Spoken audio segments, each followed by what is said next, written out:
access to this character sheet somehow.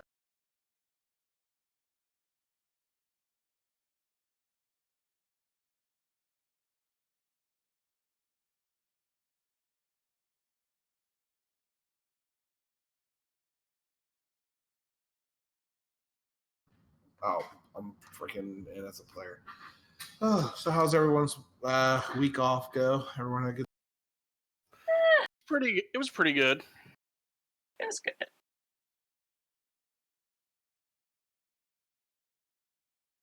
Eric, I see you're already asking about how you're gonna fuck up my shit tonight. Of course. I'm just making sure. Before I ruin this encounter, how does this work again? I deserve it after making you guys go up and down all those stairs last time, right? Oh, fuck. That was fun. This encounter, you have to go up and down the stairs in a short amount of time. It's fine. Yeah. I mean, I did pretty good last time with stairs. That was very creative on trying to jump up and down the stairs. So, yeah, that helped you out on the way down. It did. Okay. I tried to read up on all my notes before we got started tonight to hopefully remember what I wrote, because 2 weeks is like forever away. Does anybody have any questions or anything before we get started? All the questions. No, I have none.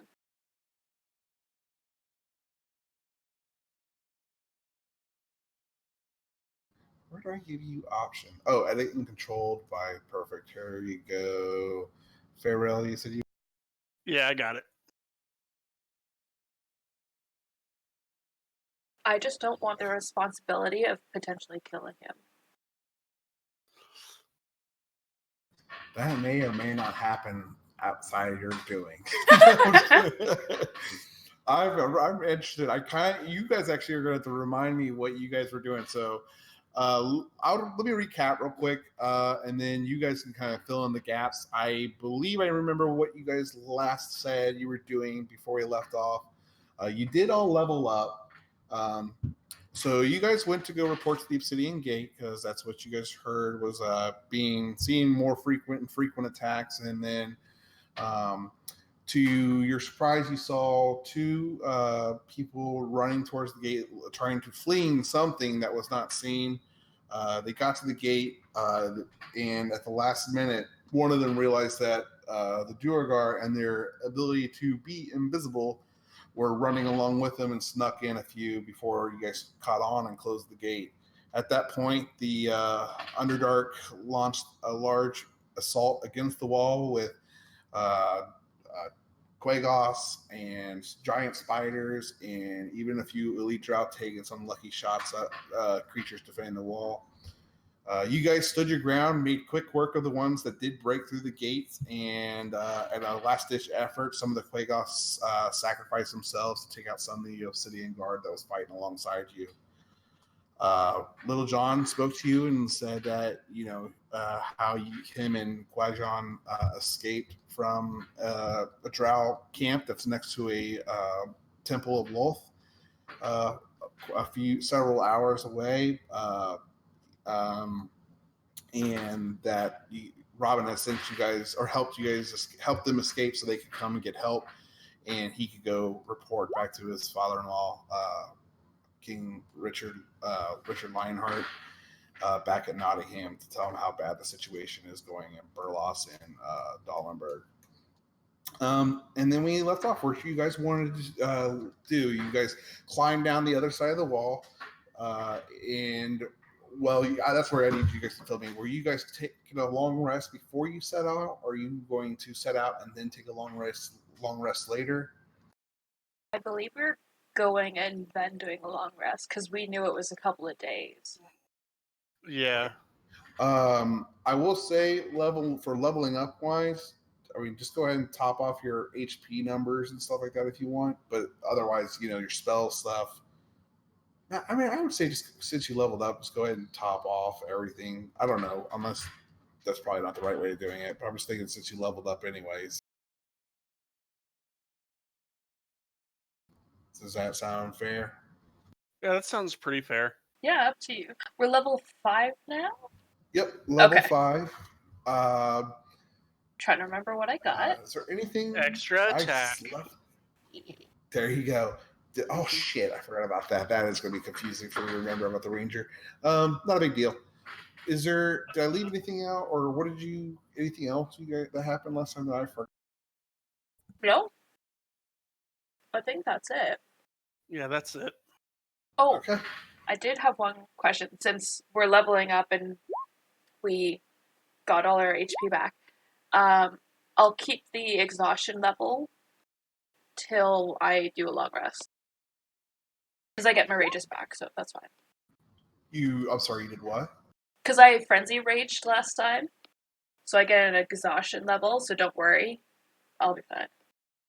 Ignore. Okay. Yep. That's fine. So go ahead and top your health off, and replenish your spell slots, Skyboard, just because you leveled up, and I'm just not going to deal with all that nonsense. I trust you all until things seem unbalanced. I'm going to just use the honor system with the group. Honestly, is there? Okay, so you guys have climbed down this 120-foot black obsidian glass-like wall, and you guys are at the bottom of the wall. Is there anything you guys want to do, say, before you push forward?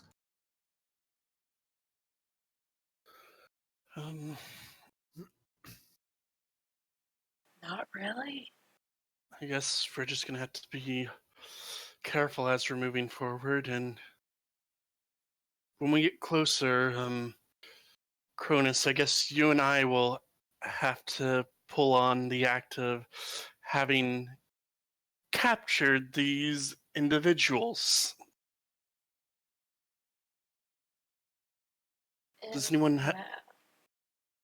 does anyone have a set of manacles? It's not important for now, but when we get closer. No. I have some rope. Rope will work. It's something. Also, for my own information, who has dark vision down here? Maybe Kwaijan does. You do, Faerly. I don't. Skyboard and Lauren do not. Do you guys have torches and other Yeah. supplies that you might need? Yeah. There are available torches at the wall, and some generic supplies for people that scout past the wall. No, I'm good. I got my shit. Skyward will hold his hand out and produce flame. Ooh. That'll work. I'm sticking That'll with you. work. My Roll20 just said lost connection for some reason. Anyone else is acting up? No? No, you're logged off though. Yeah. That's okay. We can keep going. Theater of mind. Okay, so is there anything else you want to do? So you guys collect some torches, I imagine, for those that need it. I imagine you grab enough that you can carry. That just will come into mind as we go into the Underdark, and that's why I ask. So people are like, I can't see anything. Well, you didn't grab any torches. Yep. Produce flame radiates 10 feet bright light and 10 feet dim light. So 20 feet max. Okay. So, so you guys set off down the lit trail leading away from the Obsidian Gate. That massive wall is beginning to shrink and shrink, but also are the torches as they are becoming fewer and fewer as you guys venture further away from the wall. The path is not as illuminated till eventually you start going, and the cavern starts to narrow to like a tunnel. You start weaving your way down through the tunnels, and you kind of look back and see the last glimpse of light kind of flickering until you're in the dark light itself. You guys can use your produce flames or whatever you'd like right now. and you guys are traveling through darkness otherwise, and kind of feeling your way through. Your eyes adjust to some bit, and then eventually you hit pockets of little stones or algae and moss that grows on the rocks down here that gives off some kind of bioluminescence just here and there, just enough for you not to like completely run into the wall, and you make your way deeper and deeper and below. After about 2 hours passing through, you guys eventually come to what seems like an opening. And who all is producing light, or are you guys producing light at all? Skybor will be holding a fireball in his hand, or a ball of fire. Yeah, not a fireball. Yeah, Not a fireball. Don't want to go boom. No, not yet. And my first TPK. What happened? Well, New characters they for were using everybody. a fireball to light their way, and it was in close quarters. All right. So as you guys come through, you guys come into this clearing. How far of vision do you guys think? What can you see right now? Faerly, you can probably see further because you have 60 feet. And 20 feet that I should be able to see because of Devil's Sight. Okay. I'm going to just say you have your normal vision as long as you guys have your torch or your produce flame, just because I don't want to get so nitty gritty about this. That's painful for us to enjoy the game. But as long as you're producing light, you got your normal vision ranges. Unless that's game breaking that I don't understand or foresee, I think that's fine with me. So you guys start coming down this pathway with Skybor's big fireball in his hand, kind of illuminating those that can't see very well. And you see 3 figures off in the front of you guys. Are they looking towards our direction, or? Nope, they're looking actually the opposite direction.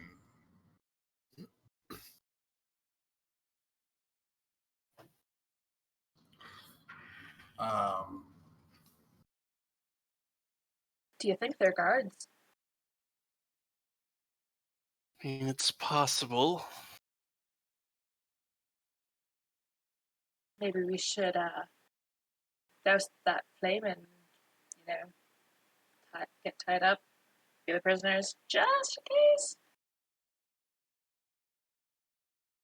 Yeah, that might be a good idea. Probably shouldn't tie it too tight, just enough where it looks real, and then, but where you could easily break free, if that makes sense. I can break out of pretty much anything. I think we're good. All right. I hope. Yeah. Is that acceptable with the rest of you? Yeah, that sounds I'll fine. be fine with that. All right. Let's quickly get the rope out, and Chronis help me tie them up.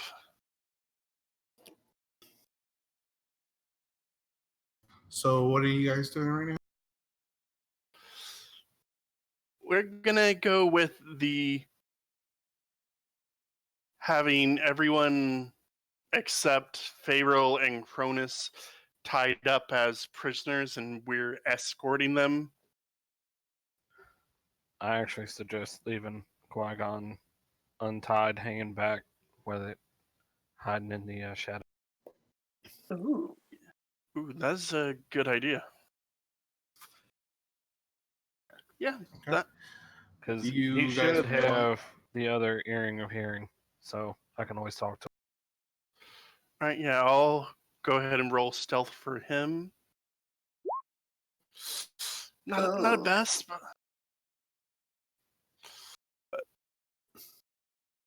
Okay. All right. I'll So just you say guys, are you guys approaching? Are you just kind of hanging in there? Are you guys gonna call out? Yeah, we'll be approaching. Okay. As you guys move forward, you still see the figures. They're not reacting to your presence at all as you move 10, 20 more feet forward. You're all moving. I'll move in what? You're all moving forward together, or who's all moving? I'll let you guys move yourselves. I would assume I'm kind of in front, and Chronis is probably behind the two. As for moving forward, Okay. Go ahead and move your guys' characters. X movement, 20, 30 feet forward. Faerly, I will say, go ahead and make a perception check at this distance. all right. Yeesh. Okay. Damn. You notice that you don't notice anything more about the figures. But they're not reacting to you moving down there. They're just kind of dark, but something is off. Also, I'm going to need each one of you to make a. See. Go ahead and everyone make either charisma checks or deception checks. Eesh. Where are my rolls? Oh.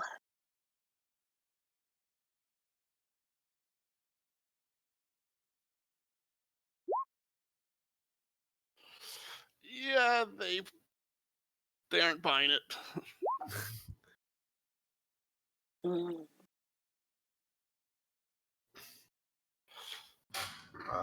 Sorry. Okay, what do we got? 16, 4, and 11, and 7. Okay. Shit. I don't see where it says if they have this capability or not. But anyways, okay. Go ahead and approach closer if you'd like, or do whatever you want. All right. Make sure Qui-Gon stays in distance. Yeah, I'm keeping him in the corner there. All right. At this distance, Faerly and everyone there that still has like torches or any kind of illumination that's helping you guys see in the Underdark, you'll see you see that these figures are not moving at all. Actually, they're statuesque in their form. They're 3 drow like warriors screaming in agony or fear, and they're frozen solid like statues. Oh, crap. At this time, you also hear, there's more people coming down. We know your secrets. Oh no. You see this kind of creepy looking hand appear around one of the rock walls. And shoot, I'm having an arrow. And you see this weird creature with one eye, his skin kind of red and pinkish and scarred, and his eye bright yellow and reds, and they kind of seem like they're spinning and twisting and looking at you. Guys closer, like the one looks at you, Faerly, like, hello, my lady. What brings you this far away with creatures not similar to yourself? This is all in Undercommon, sadly. I was trying to see if these creatures have telepathic communication, and I thought they did, but I don't think they do. What, Gnostics? Nothics do. Oh, okay. Well, then he's actually whispering inside all your brains. Then that's something you guys can all hear in your native languages and tongues saying. He addresses Faerly first as my lady, and then he's is going to go through each one of you. So you all get to choose what secret the Nothic knows about you, your background, or hidden treasures about your character. Fuck. You don't have to say them in the party chat though. You can say that, you can whisper them to me or message me them though too. What brings you all down here? Are you here to follow the Dark One and join the other houses? I'm gonna look at Chronis and just nod. And then I'm going to look at this thing and be like, yes, these two are being brought as gifts from House Bonray.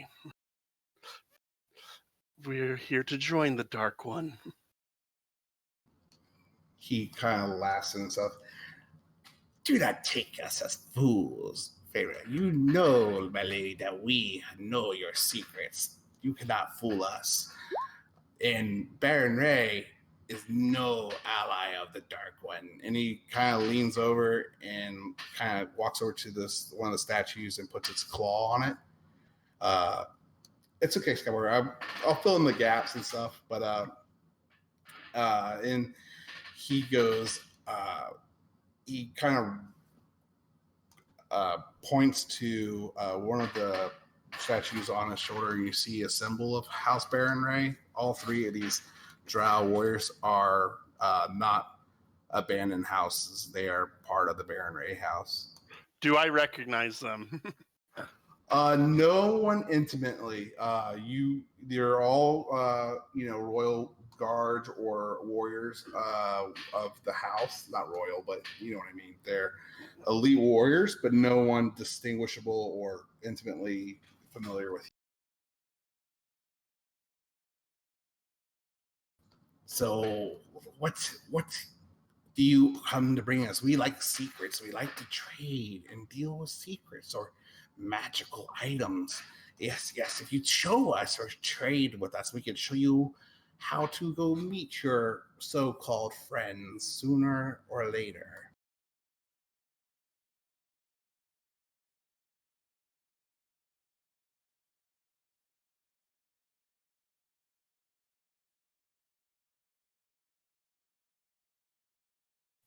Or you could just show us now without any secrets or that. How about that? What? You want to do it?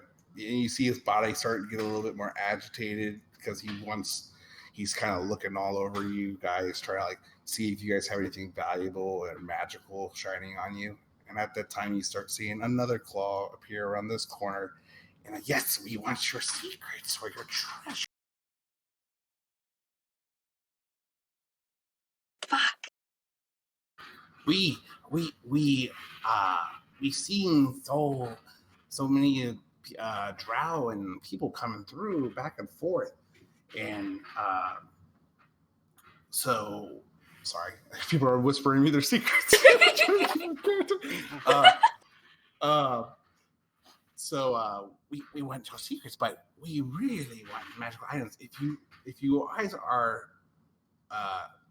not friends with the forgotten armies down here and the other followers of the Dark One, then perhaps we can make a trade. If you can bring us back one of the creatures' heads that turn these fine folk into statues, perhaps we could make a trade and give you guys some magical items ourselves if you bring back some heads of these creatures in good condition.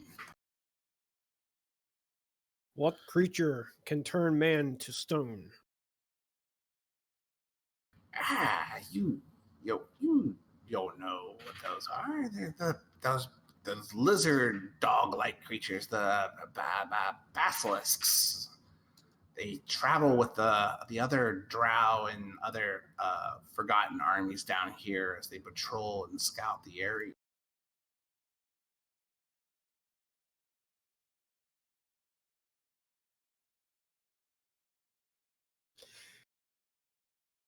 Oh boy. What do you guys say? Up for hunting some basilisks while we're down here? There won't be much hunting. I'm sure you'll come around. If you're going to cross paths with the Forgotten down here, you will definitely probably run into one of their dogs, unless we show you the way that could get you a little further on your adventure, and then you can bring the heads back to us. Or you can give us a magical item. We'll show you the shortcut that way too. more secrets? Sure, I will take more secrets if you would like to share and show you the way around the several of the little pockets of enemies on the way to that location. You won't tell anybody, will you? They're just your secrets now, right? Well, my brothers will. I had to share my brothers here, and at that time, you guys see another red scaly claw appear, and another full-figured nothing starting to walk. Yes, we all want your secrets. Your secrets. Please share. Oh. Go ahead and everyone make insight or deception checks again.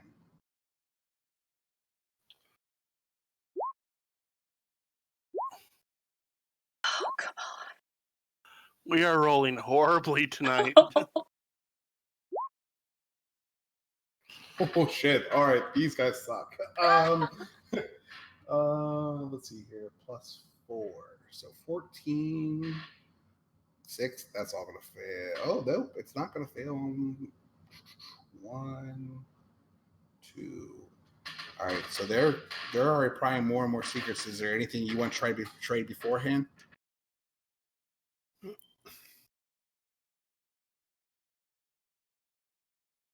I have a magical hand axe.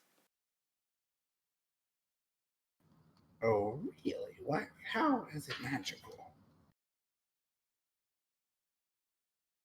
When you throw it, it does extra damage. Interesting.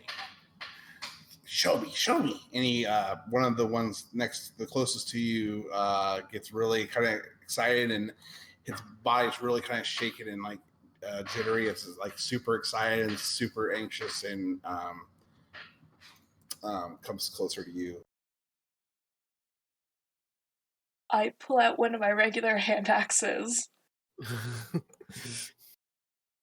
as much as I can because I'm tied up, but I pull it out of the satchel and I don't want to be the person that does this. I'm not going to. I just hand it over. It's totally magical. I'm not seeing them with any ability for magic checking, but they do have an Arcana check. Shit. He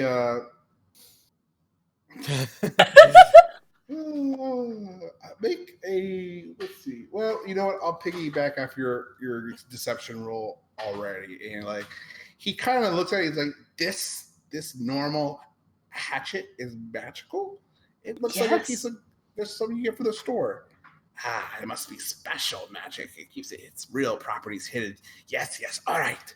If you take the river to the southeast, right here past us, you'll be able to take the current down and pass a lot of the pathways and crosswalks that lead or interfere with some of the patrols with the Forgotten Drow down here.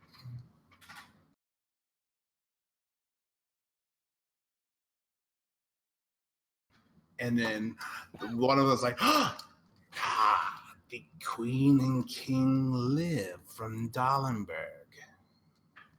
They did not kill. The Forgotten Drow will be very happy to know about that.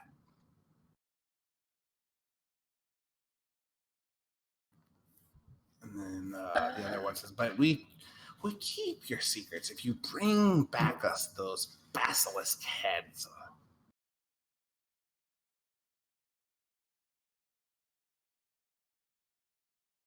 Seems reasonable.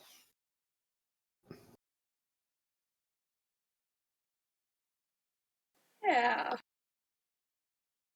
At least we know the way now.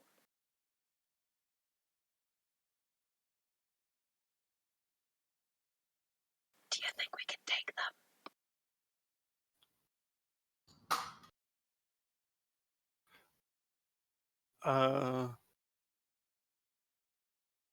Seeing as these things can speak telepathically, Mm, maybe I don't know their numbers. that's true.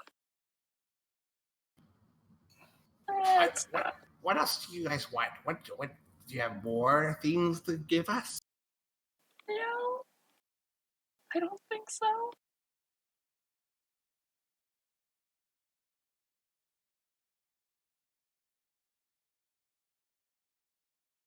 I don't believe we have anything else we can offer you as of right now.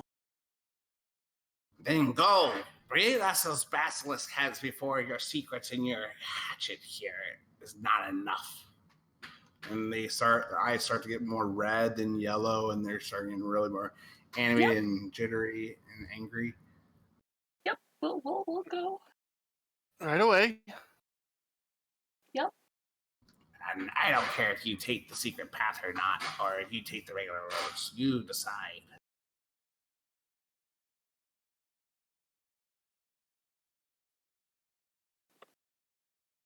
Okay. Well, which road do you guys want to take? Well, they said the southeast. Alrighty. Several roads to take, but this is the one, the river. Oops, shoot, why is it not drawing? That's the secret kind of, or the bypass way they're talking to you about. That will kind of avoid some of the larger concentrations of their patrols.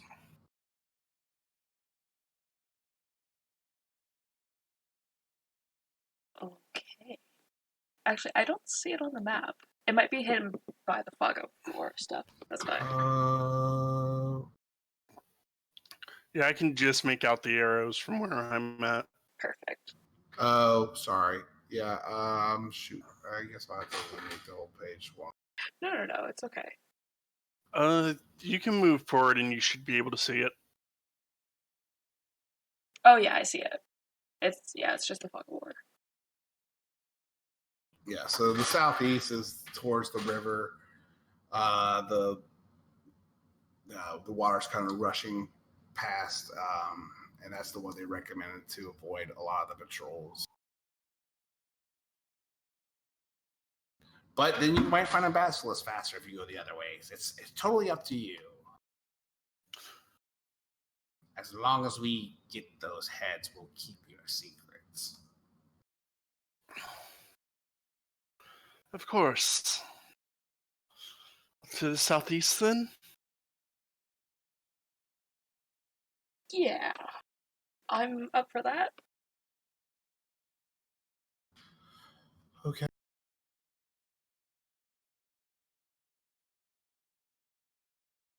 I guess that's what you guys want. Yeah, we'll start making our way. I'll let you guys move them from there. I'm guessing we untie ourselves. Yeah. Unless you're good at swimming. I got a ring for that. Oh, there you go. Oh, there's a lot of them here. Oh god.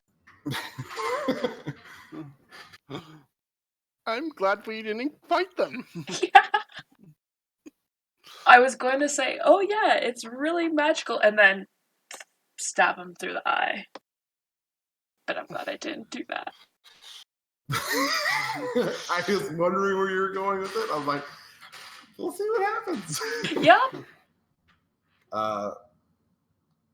So was the hatchet actually magical? It's just, or is it natural? It is just a regular. It's literally just a regular hatchet. Okay. I'm not giving up my one magic item for them. I don't think any of us are. Oh hell no. Well, you didn't have to. They said that they would show you the way if you would go get the basilisk heads for them. And we're still doing that. I mean, technically, I could have given up my weapon, and then once we're further down the road, just summon it back. Yeah. Warlock! All right. So you guys are swimming down the river then, all untethered or not tied anymore. Mm-hmm.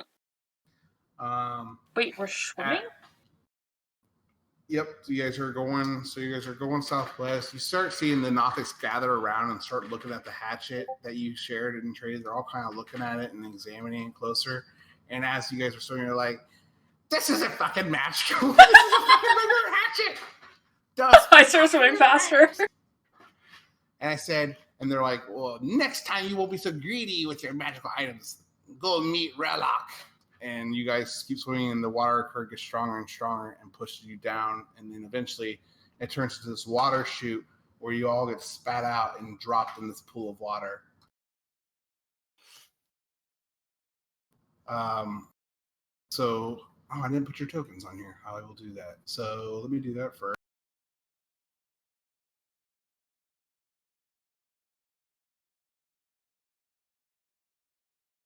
I should have just given him my weapon, and then as we're further down, just some back. It would have been hilarious. So go ahead and move your. Here, I'll do it for you. So it's.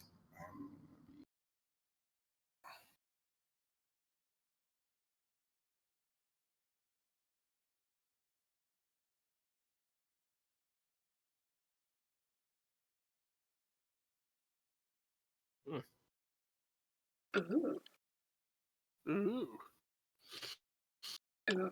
So you guys splash into this water. The cave here is darker and damper and even more shitty than the rest of the cave that you guys have traveled so far. You guys come up for air after you splash into the water, and the smell of rotting flesh and bones kind of stings your nostrils, and you hear some of the bickering and beckoning from where you guys came from the Nothics, but they're too far away now that you've gone down this water slide, essentially.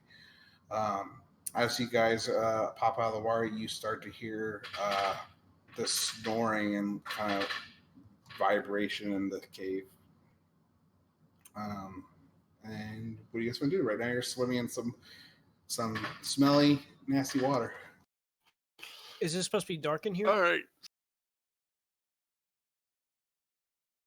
It should be. I see things. I didn't ask. I'm sorry. What did you say, Howard? Is it supposed to be dark in here? I illuminated it, but you can only see as far as your character can see. But I know you can see the whole map. Okay. Okay. Yes, so Faerly can actually see that thing. Oh my god. All right. So I'm immediately. Lorna, oh my god. I'm immediately holding up my hand, and I'm going to look at it. Everyone, there is something very big about 120 feet away from us. Oh. It's pretty ugly too. Does it know that we are here? Looking at it, does it look like it's asleep or? I think I already said that you hear snoring, right? Yeah, so I'm looking at it. You can see, and with the snoring detail, you could discern that it is sleeping. If you want to make a perception check, you could be absolutely sure. Yeah, I want to be completely. Yeah, it's sleeping, all right. You think it's sleeping? It's snoring. Its back is kind of making the up and down breathing motions. So as far as you can tell, Faerly, it's sleeping. It looks asleep. I cast pass without a trace. Good enough for me. I'm moving forward. All right. Welcome, Kwai-Jan. Is he in the game chat? No, not yet. Or Discord? Not yet. Not yet.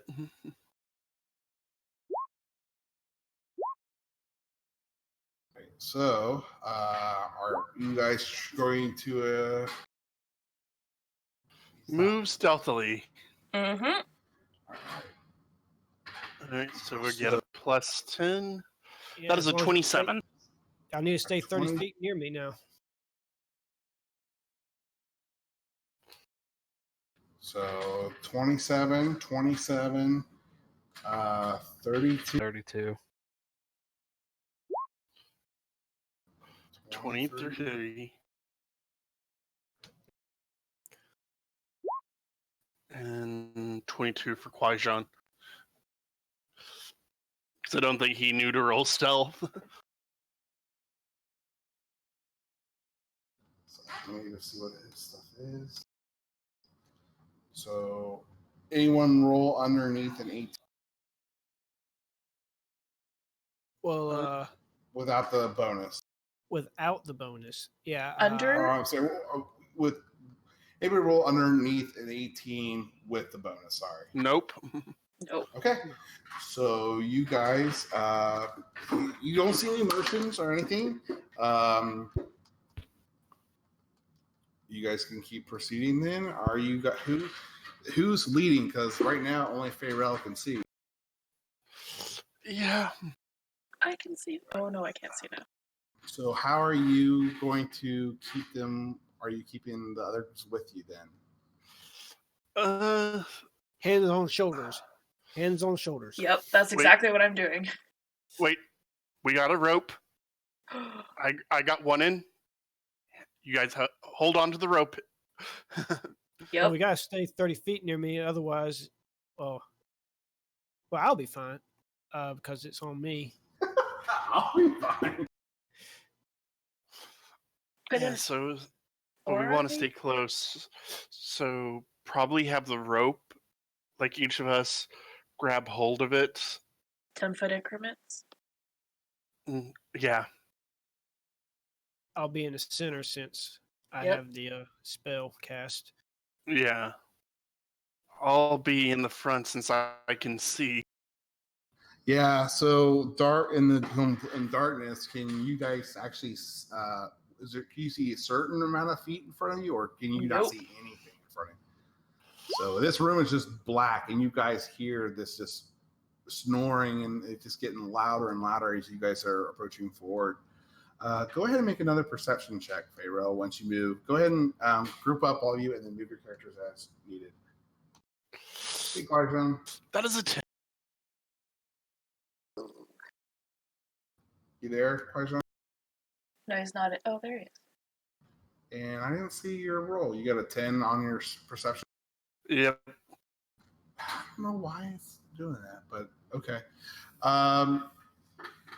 So as you are approaching forward, you don't notice anything more about the creature. Go ahead and you all can move forward a little bit more. And there goes my server spinner up. What the? Oh, no, it's back. Okay.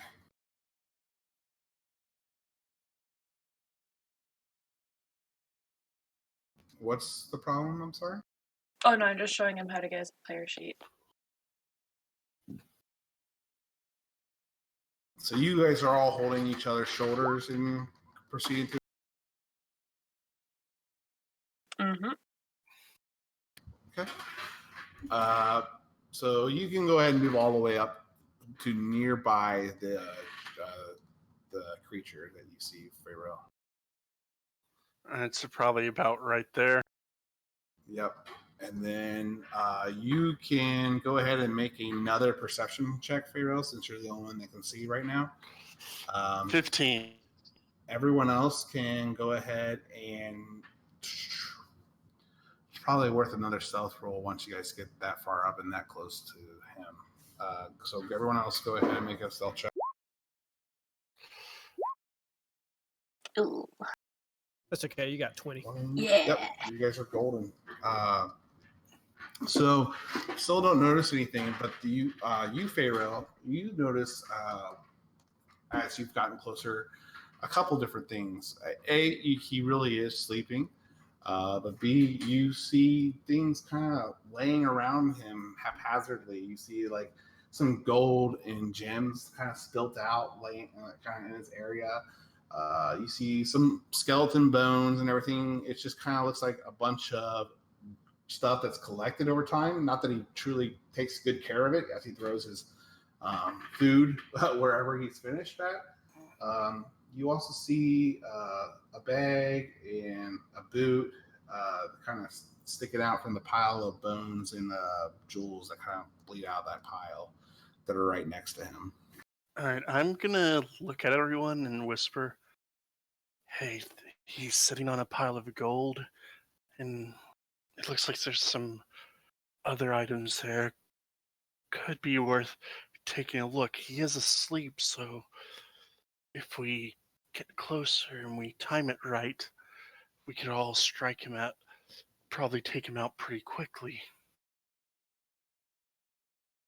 You do realize most of us cannot see, right? Yeah.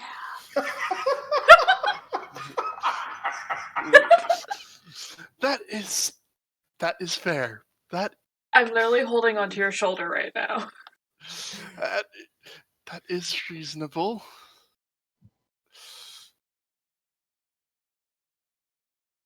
That is very, very fair. So should we just leave the stuff, or we could probably? I mean, one of us could try to stealth up to it and stab it with a torch, so we can always know where.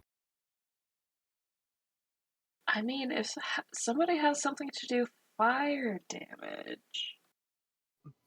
Fire damage, you say? I do have this nifty trick I can do with my rapier now. Are we really doing this? I mean, what if he's nice? What if he just looks ugly? What if he's super nice and that's just his hoard of treasure that he's been stealing? Good, I hear you guys now. And I can make out that he also has humanoid bones around him, right or no? Yeah, there's rodents, creatures, but definitely some humanoid bones laying around them too. You can't discern what creatures the bones are from, but they're definitely normal human size. Some of the bones near him that I can see, they are humanoid shaped and roughly the size of a humanoid, so I don't know if that necessarily makes him good. It could be people who are trying to do the exact same thing that you are thinking about doing to him.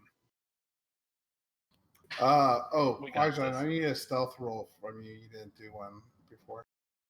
And Qui-Gon would also have dark vision. Qui-Gon would see it as well. Oh, yeah, that's true. Qui-Gon, you can partake in this vision that your party can't see right now. Only the two ones with elven blood can. Okay, I got an idea. Okay, that's So 19, I so can talk to Qui-Gon with the hearing earrings. So I'll sneak up, put a torch next to him, so everyone can know where he's at, and he can just guide me. So you can what? I can put a torch down next to him, so everyone else knows where he's at. But pretty much Qui-Gon would be guiding me there. Whoa, Qui-Gon, you're so close. All right. Yeah, this is totally up to you guys.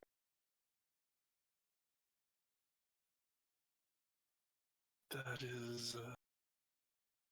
It's a good idea. It is a good idea. Well, if he guides both of us up, I'll be perfectly fine to strike. What if one of us that could see took a torch up?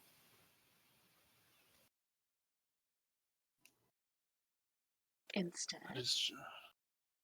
That could work.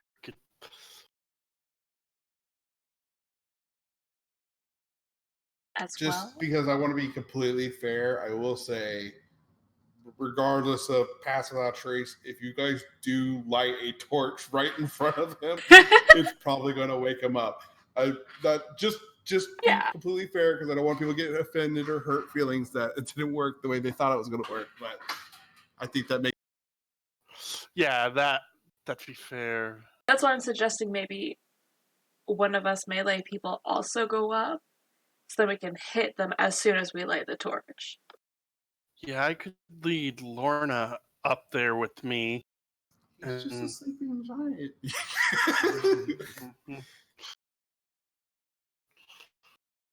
Yeah, Let's he's a sleeping sleeping. giant slay. He's not a basilisk. We don't need to disturb him. But that bag and the boots look enticing. Are you a rogue by any chance? Right? You do have you guys are pretty sneaky and dexterous too. I don't know. Yeah. As soon as you walk away from your group, though, they're not going to be able to see anything. It was completely dark, and then I heard a splat. Yeah. I could go ahead and try and get up there and steal something. Or that. We just try and take something.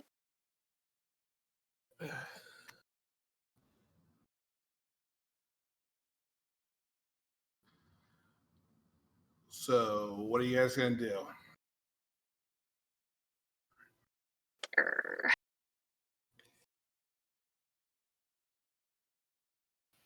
How close are we? Like, if we lit a torch from where we're at, would others be able to see better? Oh, yeah, you see them. I kind of made the ruling that if there's a torch in your area, you have your normal view range. What is an view range? 20 feet? I think, what do you mean? Your view range? I think it's 30.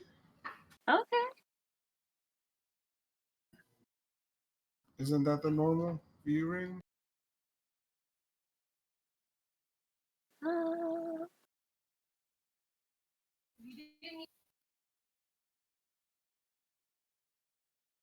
Sorry, you cut out, or maybe I cut out. I didn't say anything. All right. The view range is only applied to darkness, like dark vision. When Yeah. it comes to normal vision, like humans and Dragonborn, it's just you can see as far as you want in normal bright light. It's just in darkness you can't see. Got it. Okay. So as long as there's a torch lit, then you guys can see as far. I'll just say again, as far as your normal vision. Well, not normal vision. As far as the torch lights up. The Yeah, torch I is, just said. I gave everyone, yeah. I think, 30 feet by default is the emitting light, except for Kwai-Shan and Faerly. They're 60 feet, I believe. Okay.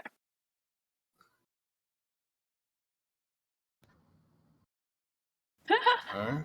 Well, you guys want to tell me what you're doing, or we're going to probably need another stealth check here soon because you guys are just sitting here whispering in front of the giant for like a good 5 to 10 minutes. I mean, I say we just light the torch up here, and if he doesn't wake up, we just try to sneak up and take everything. okay. What's the range of the torch? It's 40 feet, if I'm not mistaken. It's like 20 mean, feet bright and 20 feet dim. It's completely up to you, but like I said before, my kind of warning is that if you're walking around with a torch, I don't care how stealthy you are, you're kind of not stealth anymore. And that's why I'm thinking we just stick it in the ground. Stick it in the ground behind us, we can see, we're good. But you all are still in the light area. Yeah. You're not like hidden behind anything. You're in plain sight right now. Yeah. So that's why maybe we sneak around to over here and then we attack him. He sees the We attack him. Well, Sorry, he what? sees the torch. He doesn't see us. Dun, dun, dun. That's true. It was like 40 for the total light, right? 20 and 20. Yes. Quick update. We're thinking about putting a torch behind us in the ground, sneaking behind him over here. I mean, this was my last idea. Sneaking behind him and attacking him from there. He sees the torch, he doesn't see us. That is a pretty good idea. Then we could at least see. You want to put I just to make sure I understand. So you want to put a torch where you guys came from, kind of, and then advance further so he doesn't see you guys? Me? I agree with that idea. Put a torch back over here. Us sneak up from over here to attack him here. Because he won't see us Sorry, I behind don't know here. if it's on a delay because I can't really see where you're pinging. But if the other guys, if everyone else can see it, then that's all that matters. I mean, I'm good with that. I'll have to have somebody walk me up there, though. I probably have one torch right here.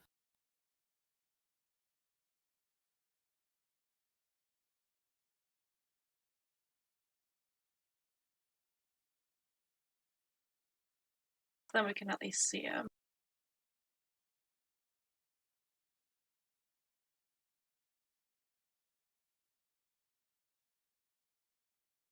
Yeah, but the question is, who puts the torch there while the rest of us move forward?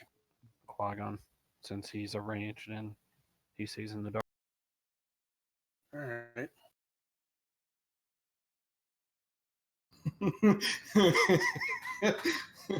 I see you quiet. I'll be like, thanks for volunteering me. Yeah. Way to throw the elf under the bus. All right. I'm going to need an action or a stealth check again. Again, you guys are sitting here whispering right next to this giant, your whole plan. I'm going to move over here. As soon as Yeah, everybody moves. Oh my god, Faerly. All right, Farrell, you are a ghost. Yeah. Yeah, I'm just. I. Oh my Wow. god. All right, everyone is still stealth. So go ahead and move to where you guys are all going to move, and then let me know what you guys are doing.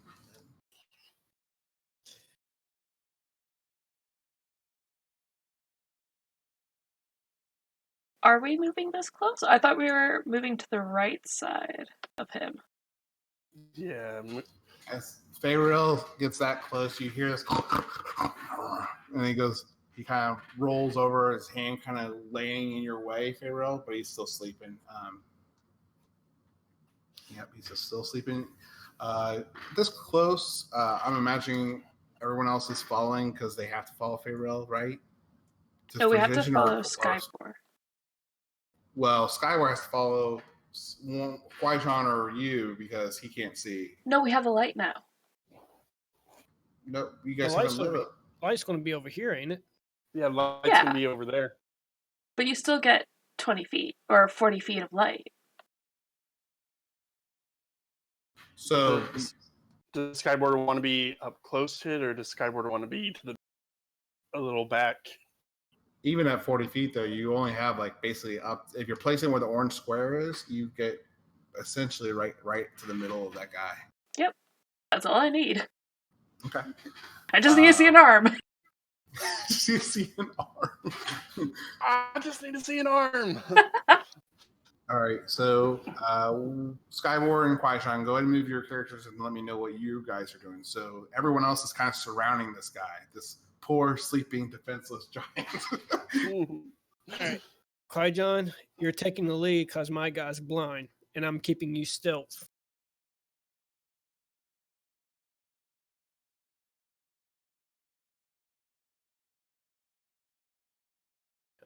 Okay, you're going melee. Okay. I thought you were going to do the torch over to the left. Oh, we haven't lit up the torch yet. No one's lit up the torch yet. No one's That's lit why the I was torch. staying where I was at, because I thought I could stay in range and light the torch. No, you have to go place the torch where you want the torch. I mean, you can light the torch and drop it right where you were standing if you'd like to. But as I said before, that close to him, he's pretty much going to wake up and see you right away. We're thinking about putting the torch light right over here. Either here or here. That was the idea. That way, he will wake up still to you, but he won't, immediately see the people that are stealthing around him. Got it. Is it metagaming to know what Qui-Jon's AC is? Yes, but I mean, you're more than welcome to share that information, I guess. Okay, let's put it this way. Is he wearing light, medium, or heavy armor? How about that? Well, Qui-Gon, actually, I don't think you ever actually described your character. Feel free to describe your character. You mean as far as like backstory and all that, or what? Just looks like kind of to his question, like what kind of armor is your character wearing? What does he kind of look like or dress like? I mean, that's the best way. I mean, you pretty much look at my character's avatar. That's kind of what you're looking at, man. Okay, so he's wearing leather armor, so basically light to medium. All right. In that case, as soon as he lights the torch, I'm going to cast Bart Skin on him, and the Pass Without a Trace will drop. The Bart Skin will give you an AC of 16.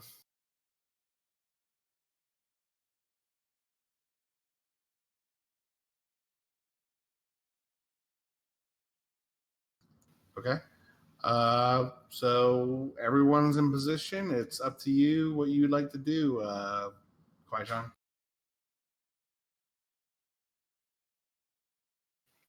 All right. Well, I guess like we discussed, I guess I'm gonna light the torch.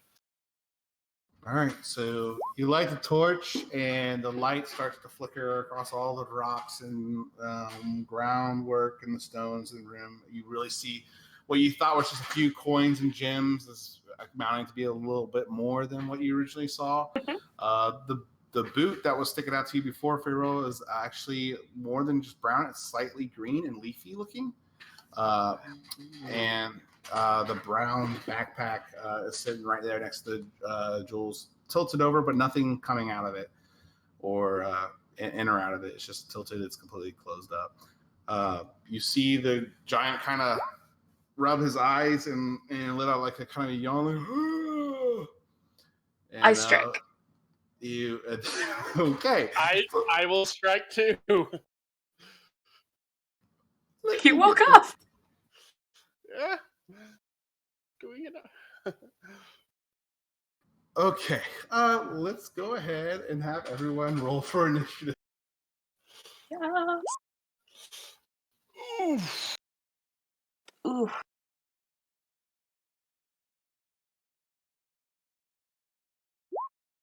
Yeah. Ooh. Sorry, where do I find the initiative again?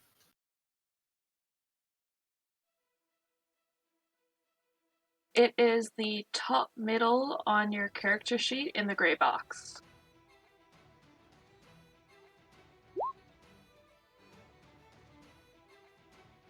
I love this music.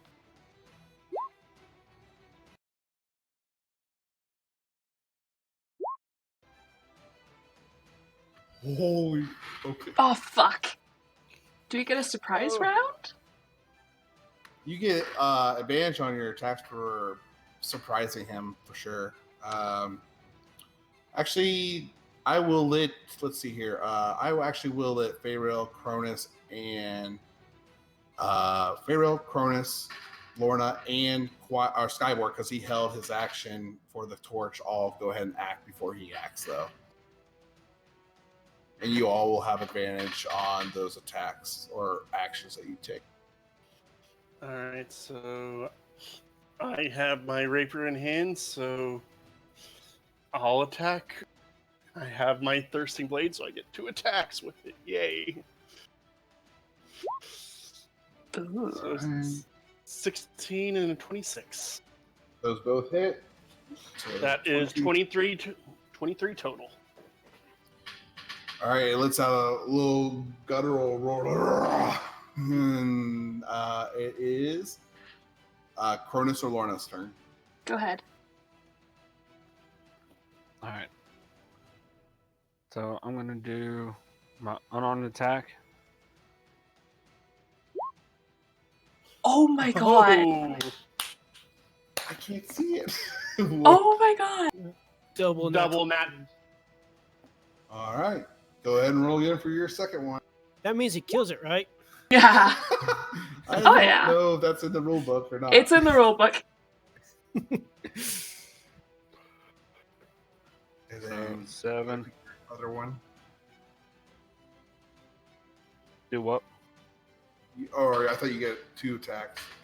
Oh, I do.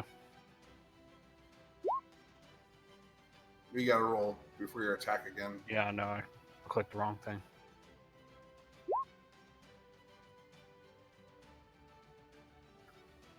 Uh, 25.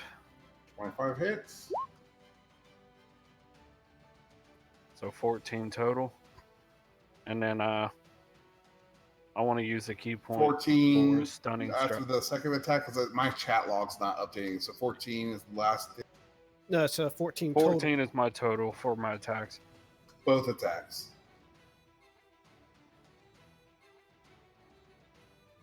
Hello? Yeah. Yes. Yes. So 14 for both attacks.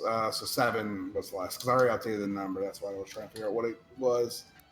Okay, go ahead. Is there anything else you would like to do? And then I'm going to spend a key point to do stunning strike. Go for it. So you have to do a con save Okay. of 15. All right, he does it.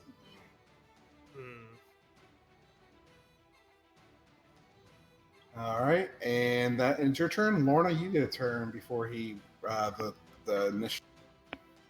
Bonus action rage. And I will hit with Ordinary twice. Go for it. Oh, for fuck's sake! 13. 13 is a miss. I'll hit him again. 16? That's a hit. Yay! And again, my chat log, I don't know what is going on, but it's going so effing slow. So Aw. what? That will be 14 damage. Right. Damn, you guys are beating the shit out of him before he even stands up. Okay. That's going to take us to the top of the order. Qui-Gon, it's your, or I'm sorry, Skyboard, you can do something because you were holding an action. As soon as Yeah, I cast Bark Skin on Qui-Gon. So he has an AC of 16. Okay. So Qui-Gon, you're AC 16, and it's your turn. Okay, how do I use a spell? Depending on what the spell is. So, for example, Hunter's Mark or something, you just say, "I'm going to cast Hunter's Mark as my bonus action." Right, I was gonna use ensnaring strike with You my just arrow. You just click the spell on your character sheet and make sure you count that as one use, and then do what you would do normally.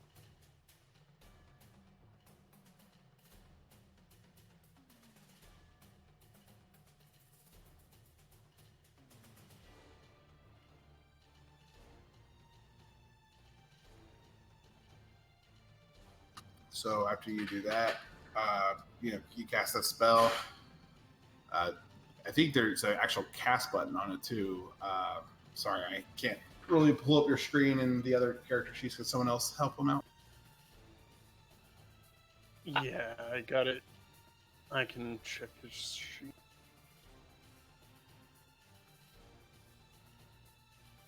Or what you want to do, you don't want to hit the gear when you click it. You just want to click right on the name of the spell. And it should ask you what level you're casting it at.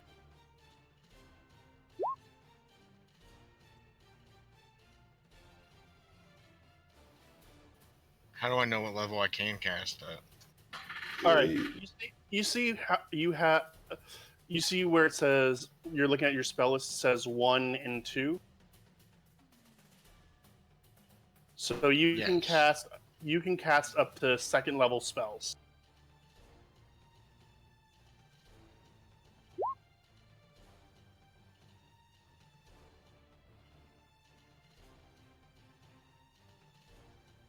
Alright, so you cast at second level. Now you would just have one more second level slot for the day. And that takes your bonus action, then you can attack normally.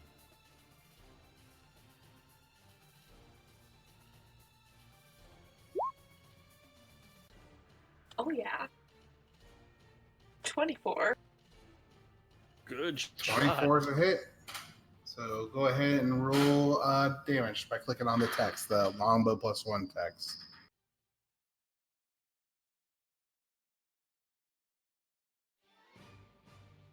Say that again. Where? Just where it says longbow +1 in the parentheses sharpshooter, the black text. In the chat. Oh my god. And then because that hit, it needs to make a strength check of DC 13. It passes, so it's not restrained. Okay. And that brings up the Fomorian's turn. He still has his second attack. He has I'm sorry, John go ahead. extra attack. Go ahead, Qui-Gon. You get another longbow sharpshooter or whatever shot you want to take.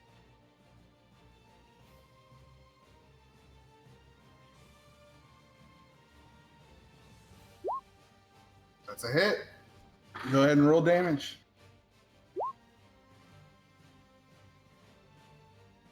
Jeez. Damn. Can you not? Actually, wanna no, say go that- ahead. I'm gonna keep Oh this my guy alive. Fuck yeah. All right, so he wakes up and he's pissed off. He's like, "You fucking forgotten drow! I told you I want nothing to do with your kind." And he looks at who was just shooting him with massive fucking arrows, and he is going to let's see here.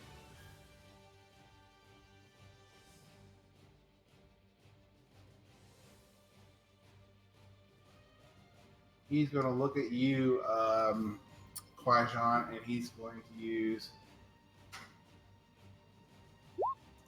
Evil Eye on you.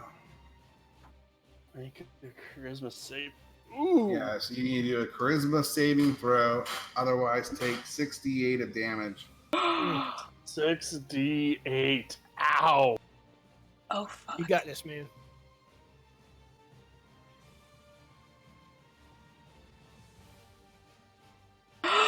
Oh. And that also does some other stuff to it as well. Fuck. Not the. Oh yeah, you're right. So his speed is halved, and he has disadvantage on ability checks, saves, and attacking with any weapon that requires strength or dexterity. Jeez. You take 21 points of damage, and yes, he said you got disability, or you have disadvantage on ability checks, saving throws, and attacks based on strength or dexterity. The transform, you are kind of deformed in some way. You can repeat the saving throw when it after finishing a long rest that ends the effect on a success. So that is going to end your turn and his turn. I don't think he could do. Oh wait. He attacks twice with his great club or makes one great club attack and uses Evil Eye once. So he can still make a great club attack. So he's going to go ahead and attack you, Lorna, with his great club. Oh yeah. Yep. 21. Ow. Yeah. That's 22 points of damage. Oh my god. Jesus. Oh. There goes a third of my health. Putting it out there, I did not make you guys fight him. I know. You made it enticing, though. You made it Of very course, fucking there might always enticing. be a risk. There's always a pro and con. So that's going to end his turn. After he finishes his last blow, he's super, super angry. It is going to bring us to Lorna's turn. Yes. I am going to recklessly attack twice. Yay! 23. That's a hit, definitely. 15 damage. Another 23 Yep, that's a hit. for 13 damage. Okay. He lets out a deep, painful yell, and that ends his turn. Or is that in your turn or anything? I get it. I'm going to move there. But I had flanking with you. Fine, I'll move there. You're both flanking now. Yay! All right. Yes, that's my turn. Okay, that brings us to you, Faerly. Bonus action. I'm using Hexblade's Curse on him. I now crit on a 19. In all damage rolls, get a bonus equal to my proficiency bonus, which is 3. All right, so I'm gonna stab him twice. Okay. 26, so that is 14. And I'm adding something to that. You see energy start to erupt from my blade as I'm piercing through as I use Eldritch Smite. Ooh. Oh, shit. Okay. And so that adds another 12 to that hit, so that is 27 on the first hit. Okay. And time for my second attack. That is 17, and I'm going to do another Eldritch Smite. Okay. Okay, so that is 16 plus 17. That is 31? Or 33? Yeah, 33. And as you take his final attack, you see him go back to sleep. Forever. He screams out in pain as he falls down to the floor, and he is down dead. Oh, you guys are heartless, man. Well, I'm out of spell slots until my next short rest. Why would... No comment? What? Nothing? It's all good. Okay. So as he falls down for you, the gems and the coin kind of jingle and clatter across the floor. Just to kind of recap, Qui-Gon, the debuff right now. Basically, on ability checks, you have disadvantage, saving throws disadvantage, attacks based on strength or dexterity are disadvantage. So basically, you roll 2 dice, you take the lower of the 2. It's not permanent. You can recover from it after you making a successful charisma check every morning after a long rest. And that'll end the spell's effect on you once you successfully survive. So, does anyone want to, I guess, check out the loot? Yeah, let's check out the bag and the nice boots.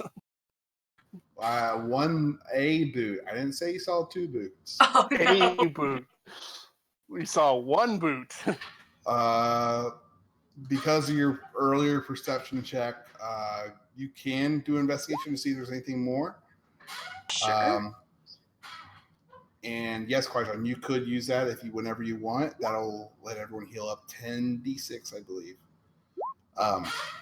So what you guys find, I don't think we gold. need it. Oh, sorry. Go ahead. Sorry, I was just saying, I don't know that we need that much healing. Yeah, it's up to you guys. I don't think you guys took that much damage except for you and Lorna. And the only reason you took so much damage is you fucking nuked them with 2 arrows. Yeah. That was the one that hurt him the most. So you find about 800 gold in gems and coin lying around, and you have to scoop off some kind of flesh and some bugs off some of the coin and gems to kind of collect it. And then you find a boot and a backpack Again, the boot is more green and leafy in apparel, as it kind of has. Did the guy have 1 foot? Yep. You don't know. This guy didn't really collect. This kind of looks like it's remains or things that have been tossed down or left behind. You can make maybe an investigation check to kind of ascertain where some of these items came from. But I think we I'm should gonna look in the open bag. the bag and look inside. Put the boot in the bag. See what happens. Yeah, let's put the boot in the bag. Maybe it's not a bag of devouring. so you put the boot in the bag, and whoop, it's gone. I'm gonna flip the bag inside out. I'll laugh. It's a bag of devouring. I don't know. Shit. How do you? What is the flipping it inside out? Well, it's a bag of And holdings. Spoiler alert. everything that's in it dumps out. I thought it got sent to different dimensions when it got. Nope. When you flip it upside down in a bag of holding, everything falls out. Okay, so you flip it inside out, and the boot comes back out and falls on the ground, but nothing else. Well, we got a boot. And a shit ton of Um, gold. Kwai-John, you can make either a straight Arcana or intelligence check to see if you know anything about that boot.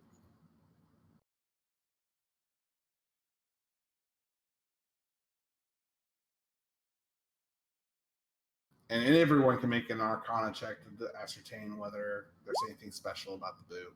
Oh. Nope. No. It's just a boot. It's just Yep. a boot. It's just a boot. You said Arcana or A Intelligence? straight intelligence or Arcana, whatever you would like, whatever is higher of the two. Okay. So Lorna, you know that the boot is magical, but its magical properties isn't really valid unless it's a pair. So you have to find its magic set. Kwai-John, the boot kind of reminds you of something, but you can't put it together to figure out exactly what it is. But it has some kind of familiarity in the back of your mind. Okay. What would you all like to do? I mean, we could put all this golden gems in this bag and then keep moving forward. Yeah. Okay. So you guys collect your new finds, and you guys proceed up the stairs, and you find your way out of this kind of pit. You're kind of wondering whether or not this was either a trap by the Nothics that sent you this way because of the crummy non-magical axe that you shared. But you guys continue your way up these stairs, leaving the poor defenseless giant behind to rot with the rest of the bones.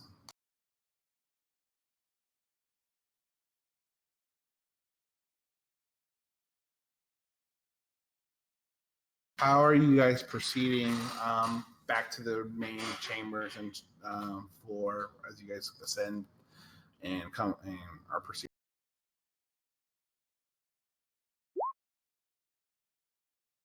Little John went back to Nottingham to tell King Richard what's going on in Dahlenberg and to let him know that his son-in-law, Robin Hood, is captured. Can you guys hear me? Or I can't hear anyone else? Yeah. Okay, I just didn't know someone was talking. I'm sorry. Sometimes it seems like my audio goes out. Okay. So, yeah, how are you guys proceeding as you guys come up to the next floor?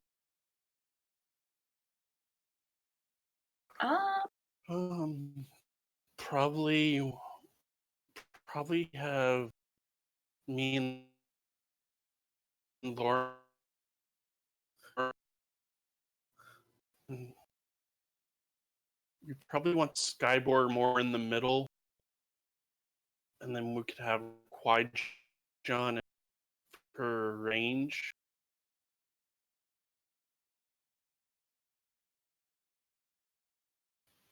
Sounds good to me. Let me put those sniper skills to use. Yeah.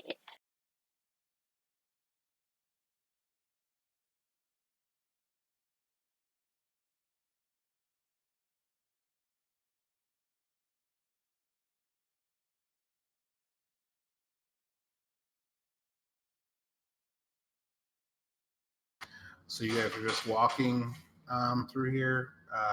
As you guys approach further, you hear footsteps coming from ahead. If you want to make perception checks, you can kind of gather exactly how many. Yeah. Oh, My yeah. feet are lovely. My feet are lovely. They really are. Kwaijan, can you see the page that you're on? So, okay. Let's see here. So those that made perception checks, except for you, Faerly, you hear some kind of walking, some chatter, and some commands being barked, and undercommon to others in the area. Are you guys stealthing or just walking? Probably stealthing. You know, we're in an enemy territory. Okay, if you guys are stealthing, go ahead and make the stealth check.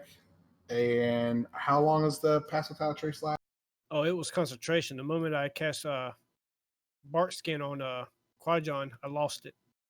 Okay, so everyone go ahead and make stealth checks without the advantage or the +10. I mean,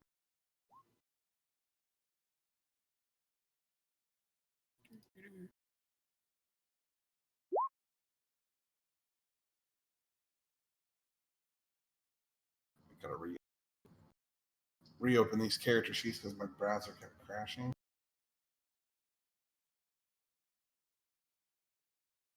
Okay. Let's see here. Passive. Nope. And nope. So let's see here. So okay, good. So you guys are approaching up to, I guess, or what are you guys doing? This is normal.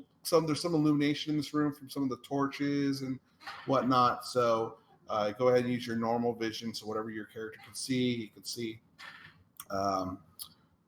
Let's see. Can I turn off Fog of War? Should be able to. Right there. Can you guys see that stuff that I just revealed there? Mm-hmm. Okay, cool. So that all those are around torch area, so you guys are fine. So Lorna, everyone's in good stealth condition, so you guys kind of see that off to the side over there. And what would you guys like to do?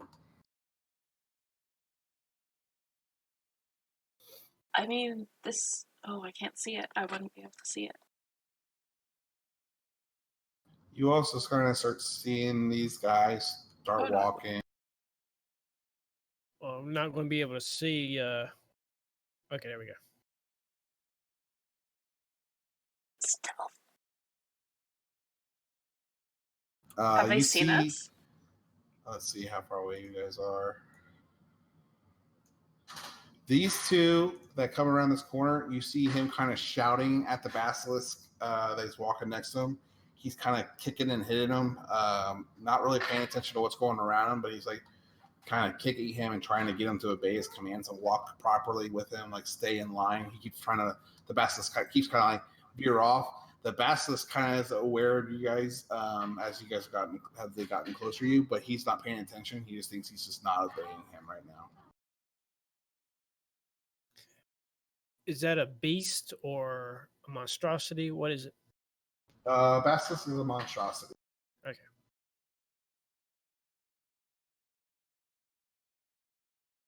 Just wondering.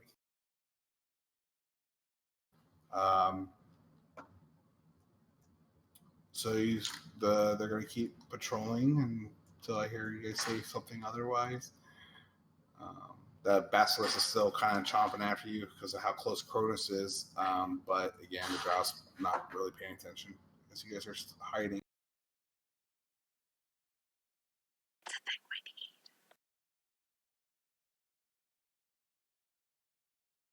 But there's more people. Should we get it? Should we kill it? Or not?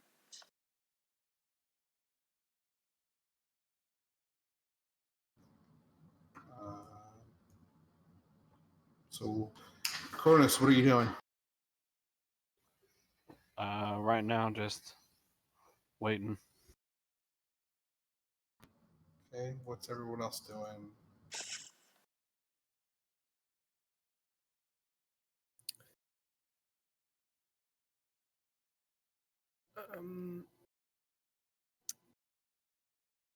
Well, I can't. Here's the thing. I can't tell if there's any other enemies around because there's like a limited vision. I don't have like the ability to see past this gray area because of the limited vision that you gave our tokens. You have 30 feet, right? Yeah. Yeah. Because those other areas aren't really lit up, but Okay. over there by that bridge, that you see the torches and stuff over there. Everything over here you see, to the left, the water, the bridge and stuff. Mm-hmm. Okay. Yeah, that area is lit up by torches. I'm just saying that like if there's like enemy tokens or anything that will be over there, I won't be able to see it. Mm-hmm.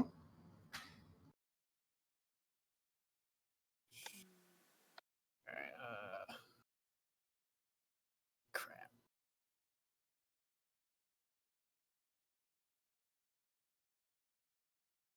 Let me look at a spell real quick. Faerly or Kwaishan, you guys want to do anything? Lorna, check anything? Okay. Oh, I know I can't hear you right now, Farrell. Test. Can you hear me? Yep. Yep, I hear you. For some odd reason, my mic came unplugged there. Oh. All right. One thing I was trying to ask: how, being raised in Drow society, how familiar with Basilisk would I be? You can make a nature check or Nature, history. whatever's better. You can do nature or history or intelligence.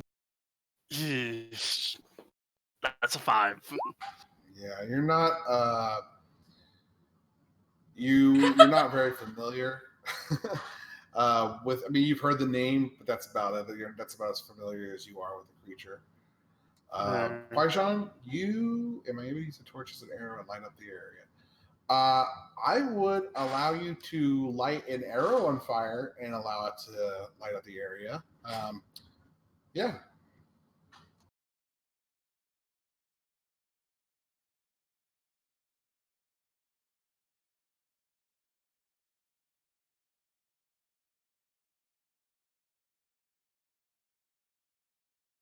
So, do I need to do a roll or anything for that, or? It's totally up to you. It's, I mean, yeah, it's an attack roll. You got to tell me where you're aiming at, what you're doing.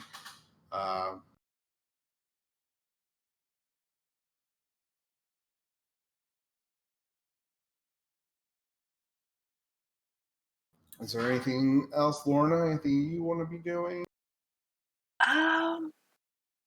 No, not without giving my position away. I do think we should go over that bridge, Go over to the bridge.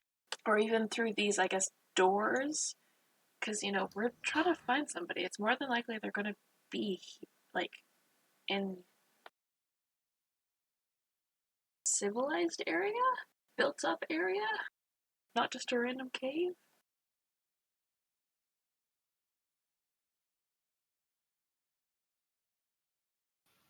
Do we know what's in the barrels? Can we do like a perception check to kind of think more? You not really. You could make a perception check. Yeah, go ahead.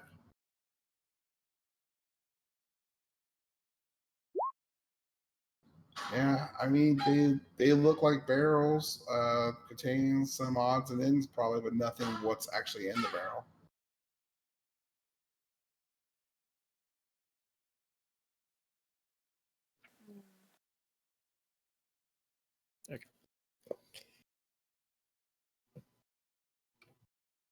All right, I'm going to wild shape into a rat. Oh fuck!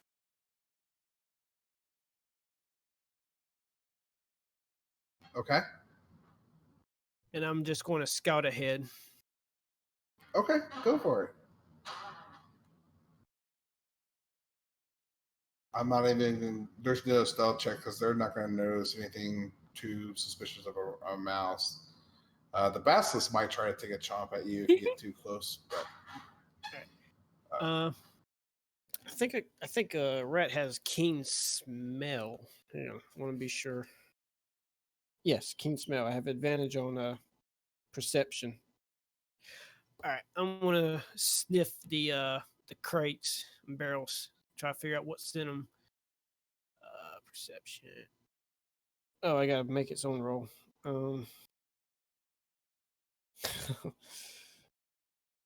that's So why I have never had the courage to play a druid. I can't keep track of all the goddamn creature stats. All right, we'll do. If you want to just roll a d20 or Okay, 9. 9 plus is how many bonuses? No, it's just straight. It's just a straight roll. Okay. You sniff around the barrels again. Most of you, from what you're telling when you're there, it's kind of just like leftover crap from like the previous, and it hasn't really been restocked. But this is kind of like an outpost with a drow. They kind of keep patrols and tabs on the area. Nothing of real value or note that you can send. All right. Gonna move on over.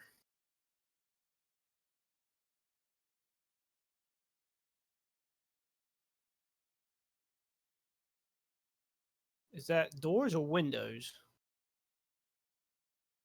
Can you guys? How can you guys? Or how are you guys? How does the map look to you? Because It's it's the revealed thing. The reveal shows you what's in there, right? The yeah. fog war thing. Because I Yeah. cleared it up. Those are doors. All right. Would I be able? How big is the gap underneath the door? Would a rat be able to go under there? You can easily make it under. It's just kind of like, again, this isn't like a traditional outpost. This is kind of like the leftover remains of an outpost. It's not like structurally sound. It's kind of been crumbling in parts. The door's kind of hanging off the hinges a bit. You kind of see that it's not completely even flush with the top or the bottom of the ground. It's got some cracks and holes through it, either from a previous axe that went flying and landed in the door, like a pulled out and moved. It's very weak, but yes, you can slip underneath it. All right, I'll go under there. I won't be able to go through it though. I'm gonna have to go around. Perfect. Thank you. Nope, I can't go that way either. Okay. You probably have to move my token through it. Oh, gotcha. All right. Do I see anything worth noting? Again, you see some more crates over in the corner, some rubble laying on the west side. As you see, the wall kind of opens out that way. You see some boards and planks, some crates over in the northeast corner. Again, nothing distinguishable, nothing of true note. All right. Let me check what's inside the crates. 11. 11. Yeah. Again, you see a few odds and ends and supplies in there. Maybe some a few rations. Enough just to kind of restock the scouting parties that patrol here. They maybe use this place as like a safe house, like a stop point as they are moving in between different towns and camps. Okay. I'm probably gonna need everyone to go ahead and make a stealth check up to the north, especially with how close that guy is to you, as these guys keep patrolling around the building. Yep. All right. Hey. Hey. It's decent. Okay, yeah, you guys are all good. You guys are still good, hidden. Lorna's hiding barely against some rocks. In her bright green clothing. I'd Don't. imagine, just because you guys said you were something, I'm going to kind of move your tokens a little bit to give the illusion that you're trying to hide. Okay. Anything else you want to do, Skyboard? Yeah. Before I go through under this door, I want to smell to see how close the patrol is from the door. I was just about to move them, but they are probably they're like 20 feet to your right. All right. All right. I'm gonna whiz by there and then go to cross the bridge. Okay. Oh Go shit. for it. Kind of need you to. Oh, I can move out. Think? Nope. Now you're gonna have to get me out. Okay, yeah, sorry about that. All right. So, oop, oop.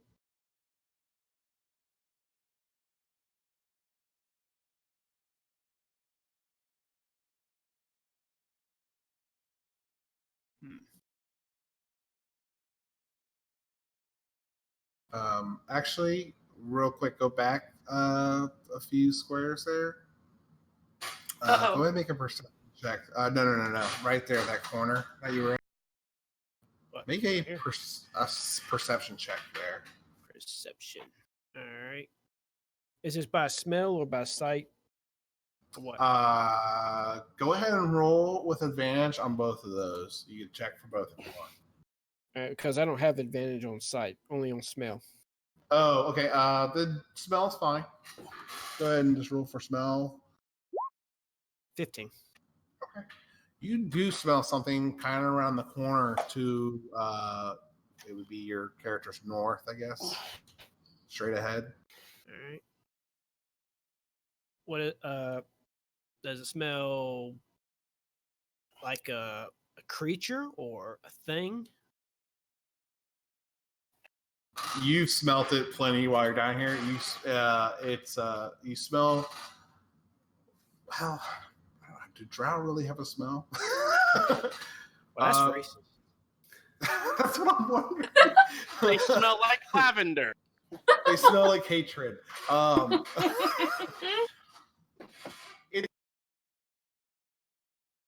It's a familiar aroma, but you can't just quite place it, as it doesn't have a distinguishing smell. But you also smell, being familiar with animals, you smell something that kind of smells like dogs and like wet dog or something like that. All right. Okay. So danger that way. So You should be able to see slightly from that corner what's there, right? yeah, I see a little corner of a token right there. Okay. So your senses, your smell, you kind of leads your head that way, and you see this kind of drow peeking out and kind of keeping eyes not on you, but he's kind of peeking out and watching the patrol walk around the building. He's watching the patrol. He only sees the patrol right now. Yep, or that's as far as you could tell from your current position. Okay.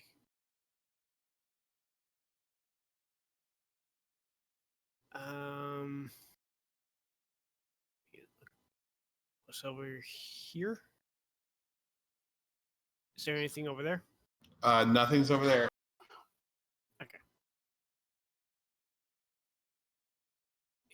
And I'm going to scurry across the bridge. Okay. And is there anything beyond the map here? Can I see anything? You see more trails going off to the south, but really a majority is just kind of there's a trail going to the south, but the rest is kind of loops around here and goes to the northwest or to the northeast.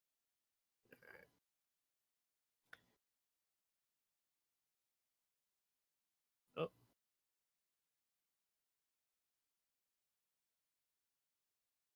Which way are those? Okay, that answers my question. Oh, sorry. While you're doing that, Faerly, Chronis, Lorna, Quajon, what are you guys getting into? Are you just hiding? Is there anything you would like to check out while he's scouting? What do you guys think we should do? Keep hidden until Skyboard comes back? Or we could try taking out one of these patrols? I think we wait at as the patrols are going by. I'd like to keep track and kind of remember their pattern if possibly. Oh,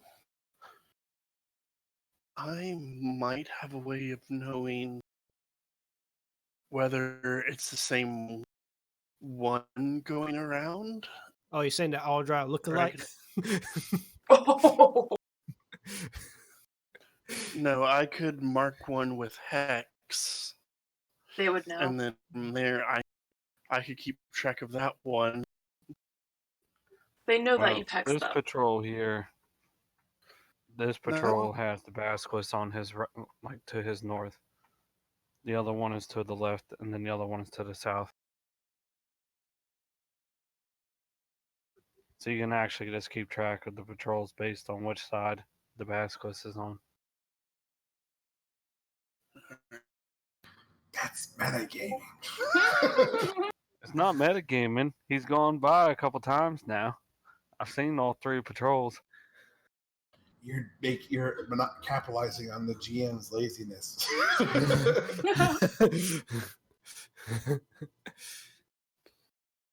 So, I mean, I guess we just hang tight, wait for Skyboard to get back, and then we act from there.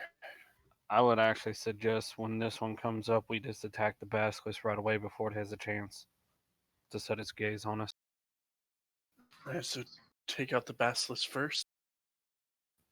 Yeah, otherwise you got to deal with it. Okay. Just because I don't want to cause you surprise or upset anyone to be upset, but the only reason I gave you a true surprise round in the last fight is because you guys were right up on it and had this hash out plan. The surprise round technically is just that you got advantage on your attack against any creature that's surprised, not a full round of action. So just putting that out there. That's fair. So we jump the basilisk, then we deal with the drow. Yep. That's what I'm thinking. Alrighty. So I guess we wait for him to get to about there, and then we attack. I think right here is good because it's going to be the longest before the next patrol gets here. Alrighty. I can't see where you guys are clicking. I'm sorry. Okay, they're right there still for me. Yeah, I say we go ahead and attack this one.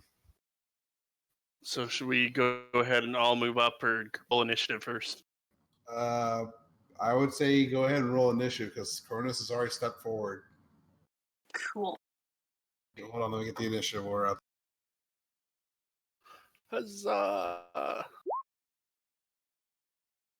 I try to give you guys encounters that don't have to end in combat, and you guys still want to beat the shit up out of her, beat everything up. I was ready to Metal Gear this. Metal Gear this. I will give you an action though before Skyboard, just because I was trying to just pulse to everyone to see what they're doing before combat starts. Is there anything else you wanted to do before we go into? Oh no, I think I did enough. I know The it took a initiative while board. for me to do all that. I don't want to hog the limelight. Nope, you're doing fine. What? It didn't select any of those guys. Yeah, I was on the board, and I guess you cleared it off and it got rid of my 20.16. Go ahead and add your or roll again, or add your token back, and then just put whatever you got. Again, I trust you all. I don't see anyone fudging their numbers here.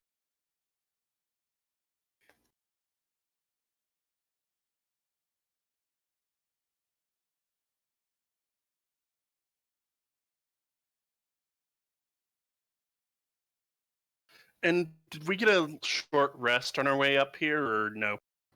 You guys did not take a short rest. No, Nope. All right. no one told me at least.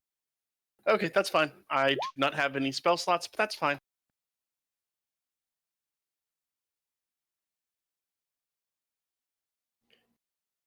No, but you This got is an a awesome pain. sword.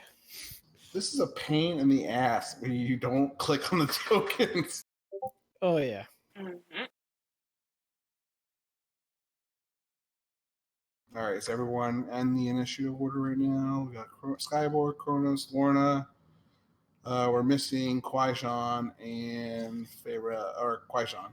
Further back. Ooh.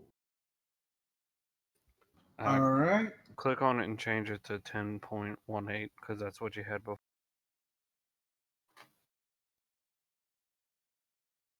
No, he's still not on there. You need to select your token first.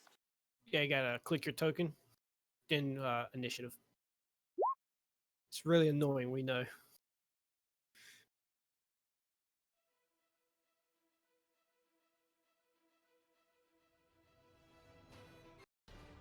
Oh man, and he has disadvantage. Yep. Oh. God. Does your initiative roll with advantage, or just? I'm just gonna allow it. Yeah, technically initiative is an ability check, so technically you'd have that 5.18. All right, This had to be the second roll. Okay, we got everyone there then. Okay, so I will say everyone. Let me just think that out. Cyborg, you're patrolling. You're still in rat form, though, right? Yep. So everyone's gonna have a surprise on these guys because they failed their perception checks of you guys repeatedly.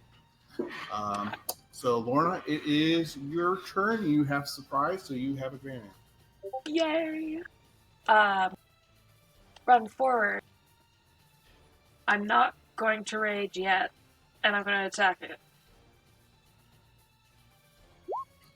Oh, fuck yes. Oh, Nat 20. damn. Yep. Take that rage damage off. But that is That's still 19. 19 damage. That's not showing up on my screen. I'm sorry. What was it? 19 damage on a nat 20. Excellent. All right. I'm going to hit him again. 25 25 is a hit as well. for another 16 damage. And that will that be it? I think that'll be it. Okay. That's going to bring us to Faerly. I'll run up to the basilisk, and I'm going to stab it twice. That probably misses. But the second hit one won't. 11 is a miss, and 29 is definitely a hit. So that is 14. Okay. And I'm gonna. That's all I can do because I don't have any spells except my cantrips. I don't have bonus action.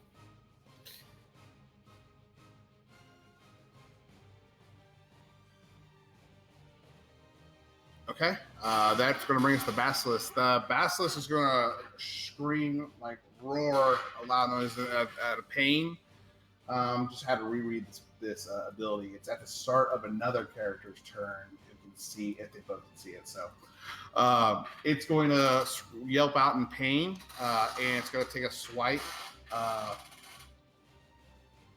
Then he's going to attack Lorna. Oh, fuck. Ooh. Nice knowing you guys. Ow! Yep. Ow! Okay. So That's That's 17, 17. 32. 32. Damn. Ow! Sorry, Lorna. That's okay. I'm not trying to go after you, but you're the big barbarian swinging a sword at it. Yeah, I didn't like this character anyways. It's okay. Oh, don't be Were like you that. raging? Nope. Oh. Oh, shit. No, that damage from before I was raging, I should have taken half. Okay, go ahead and half it. It was just 32. When you were fighting the Fomorian? Yeah, you it mean? was 22 before. Okay, there you go. I forgot about that. All right, the other basilisks are going to kind of turn around. They're not going to leave their master's side, though, but they definitely hear the other basilisks scream out. So they're going to wait till their kind of captains issue commands. Which brings us to the elite warrior. He, again, also hears the kind of shot behind him from the basilisk. It turns around and he shouts out in undercommon, "Intruders from the north!" And he's going to turn and start approaching you guys. Is it 30 feet? 35? 30 feet. So he's going to get there, and he's going to fire a shot off at you, Faerly. Already, go ahead. Actually, I don't know what you know. He's going to go run the full distance to get up to you guys. So he's going to use his action to dash up there. So he's up there. Can he actually flank you without provoking an attack of opportunity because he doesn't leave your... Yep. Yeah, So he he's gonna doesn't use leave. Yeah, he's going to run that way to try to get flanking with you, and he's going to shout some kind of undercommon. Are you wearing anything that identifies you as House Baron Ray right now? I do have my shield out right now. That does have my family's crest on it. He's going to shout an undercommon at you and be like, "Your house worships a false god. The Dark One's the only god now. Lulth bows before the Dark One." And then that's going to end his... the other drow is going to shout out for aid. Scream out for help. Like, again, Truers from the north, and he's going to turn and take an attack at you, Faerly. Alrighty. With his advantage. 22 hits. 22 hits. Okay. 4 piercing damage. Alright, that's not too. And then these two are going to go up here. I did not say I was holding an action for the other basilisk, so I'm actually not going to do him, so that's my bad, but I am going to do this one with his captain. That's going to end his turn. That's as far as they can make it. Brings us to you, Chronis. All right, I'm going to attack the elite one right here. Actually, real quick, hold on. If a creature starts to turn within 30 feet of the basilisk and the two of them can see each other, okay, you will need to make me a Constitution saving throw for... No. No. You can do it. I believe. The dice are Do in what? your favor.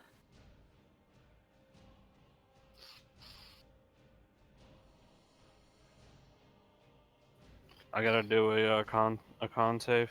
Yes, a Constitution saving. Oh, he's good. That's Pax. All right, go ahead, take your turn. All right, so I'm going to do 2 sickle attacks to the elite. Okay, go for it.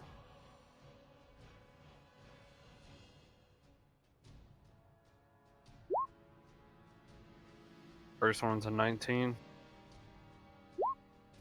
And then second one's a 17. 19, 17, 17, or 19 and 17. Let me double check. Sorry. The 19's I didn't hear you cut out. the 19 is a hit. 17 misses. Correct. So 9. And then Okay. I'm also adding a key point to stun strike him. Okay, go for it. What do I have to make a DC save on? 15, and let me double check what it is. I think he said it's Con Constitution. save. All right. So you strike him hard right in the gut, and he just kind of clinches up. Now he is paralyzed, right? For how long? Yeah, My next turn. And that means he can't. Does he fall prone? Does he just stay He's there? paralyzed. He's just Okay. paralyzed. Okay, so he's just kind of catching his breath. He kind of knocked the wind out of him, and he's frozen up. Anything else you want to do? And then I'm doing my bonus unarmed attack. You're doing. Can you do that after doing a key point for stunning strike? Yes. It doesn't Okay. say it's a bonus Okay. action. So. Yeah, monks Awesome. are broken. Okay, go for it. Sorry, I don't know monks at all. So They are I missed. insanely powerful.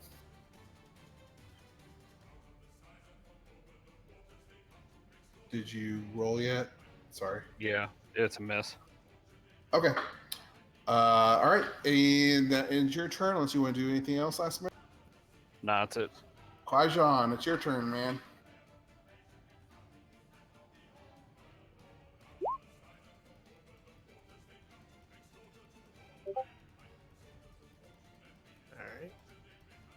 All right. So I'm gonna use my healing spirit to bring my health back together. Well, okay, so how Healing Spirit works is you place it in a 5-foot square. Characters have to walk in and out of that Healing Spirit per round to get the healing benefits. So you get 1d6 for every time you pass through it once per round. As a bonus action, you can move the Healing Spirit 30 feet. So you could technically cast it on yourself, get the d6, use your bonus action, move it to another player to heal them a d6. But you have to pass through it both times. You can't just, does that make sense? Yeah, I think so.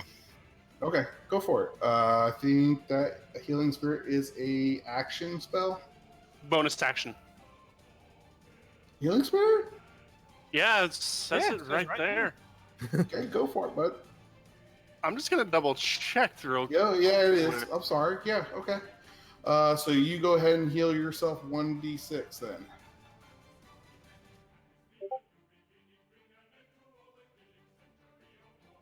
And then it's you have an action left. I'm sorry, what does the 1d6 mean? Okay, You roll a d6 to heal. Yeah, you roll 1d6 and add that to your health points. it's a 6-sided die. What's the command for that? You can either go to the left side. There's a dice button on the left that shows you choose it. You could just select the 1d6, or it's /R space 1d6.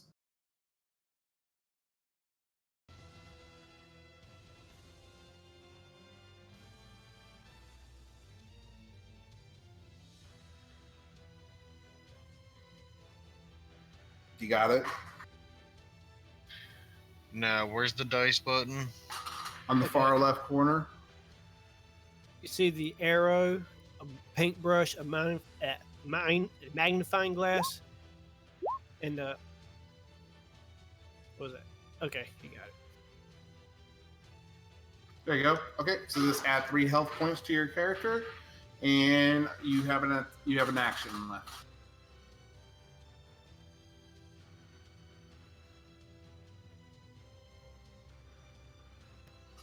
And actually, I need you to make a constant charisma saving throw too, because it does not say there's a limit on how many times it can do this. The charisma save, he would do it after our next long rest. No. What? No, it's every turn. It says if the creature starts to turn within 30 feet and the two Oh, of for the exceed there. basilisk. The basilisk, the con save. Con save. I'm sorry, not charisma save. Wait, is it a concentration? Reading it from how it says, it has the ability of called Petrifying Gaze. If the creature starts its turn within 30 feet of the basilisk and the two of them can see each other, the basilisk can force the creature to make a DC 12 Constitution saving throw if the basilisk is not incapacitated. On a failed save, the creature magically begins to turn to stone and is restrained, and it must repeat the saving throw at the end of its next turn.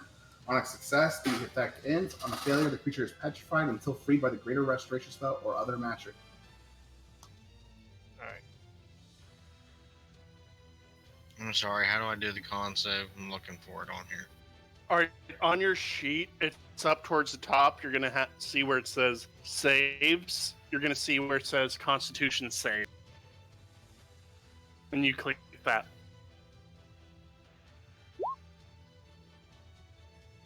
Okay, so con of 12. So you're going to have to repeat the save on your next turn. I think it's 3 turns, and then if you fail on all 3 of them, you turn completely to stone. Otherwise, you just start becoming. You are restrained though right now. Oh no. That's so. And he has disadvantage on saves until he gets rid of that evil eye thing. Yep, you got it. These basilisks are not very hardy, but they are nasty. Alright.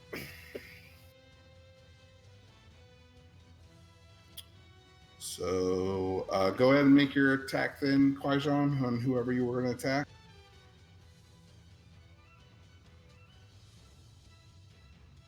I guess I'll go ahead and attack the one that can't move. It's totally up to you. Just go ahead and take it.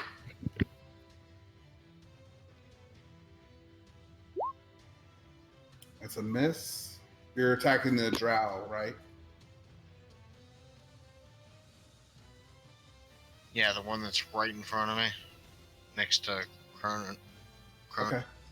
That one's a miss. Go ahead and do you have another? Yeah, extra attack. Yeah, I guess I'll take another crack at him.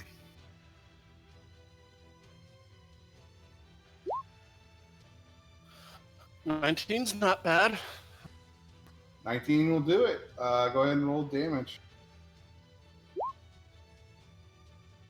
18 will do it. That's your favorite enemy as well. Did you turn favorite enemy on? It's a humanoid. So that's a +2, I think. So 20. Okay. And that's going to take us to Skybor. Skybor, he is currently looking northeast, so I'm going to say he's not going to have a chance to do the gaze to you. It's your turn. Alright. I move up and I see this chaos. I stand on my hind legs, moving my hands up, gesturing, why?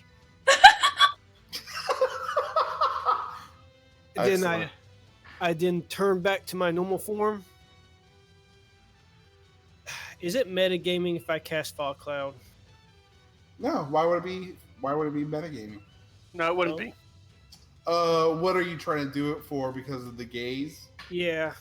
You know what? I was going to do this after the end of the turn. Everyone go ahead and make an intelligence check, and I want to see if they can kind of discern what happened right there between Kwai-Chan and that basilisk. If you successfully...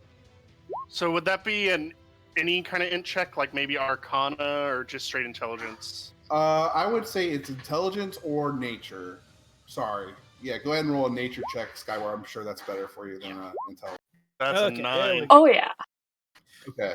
Everyone casting else that Fog Cloud. obviously knows that this is going to turn them to stone. Lorna and Skybor are the only ones that kind of realize that the basilisk has to look at the person to start the petrification thing.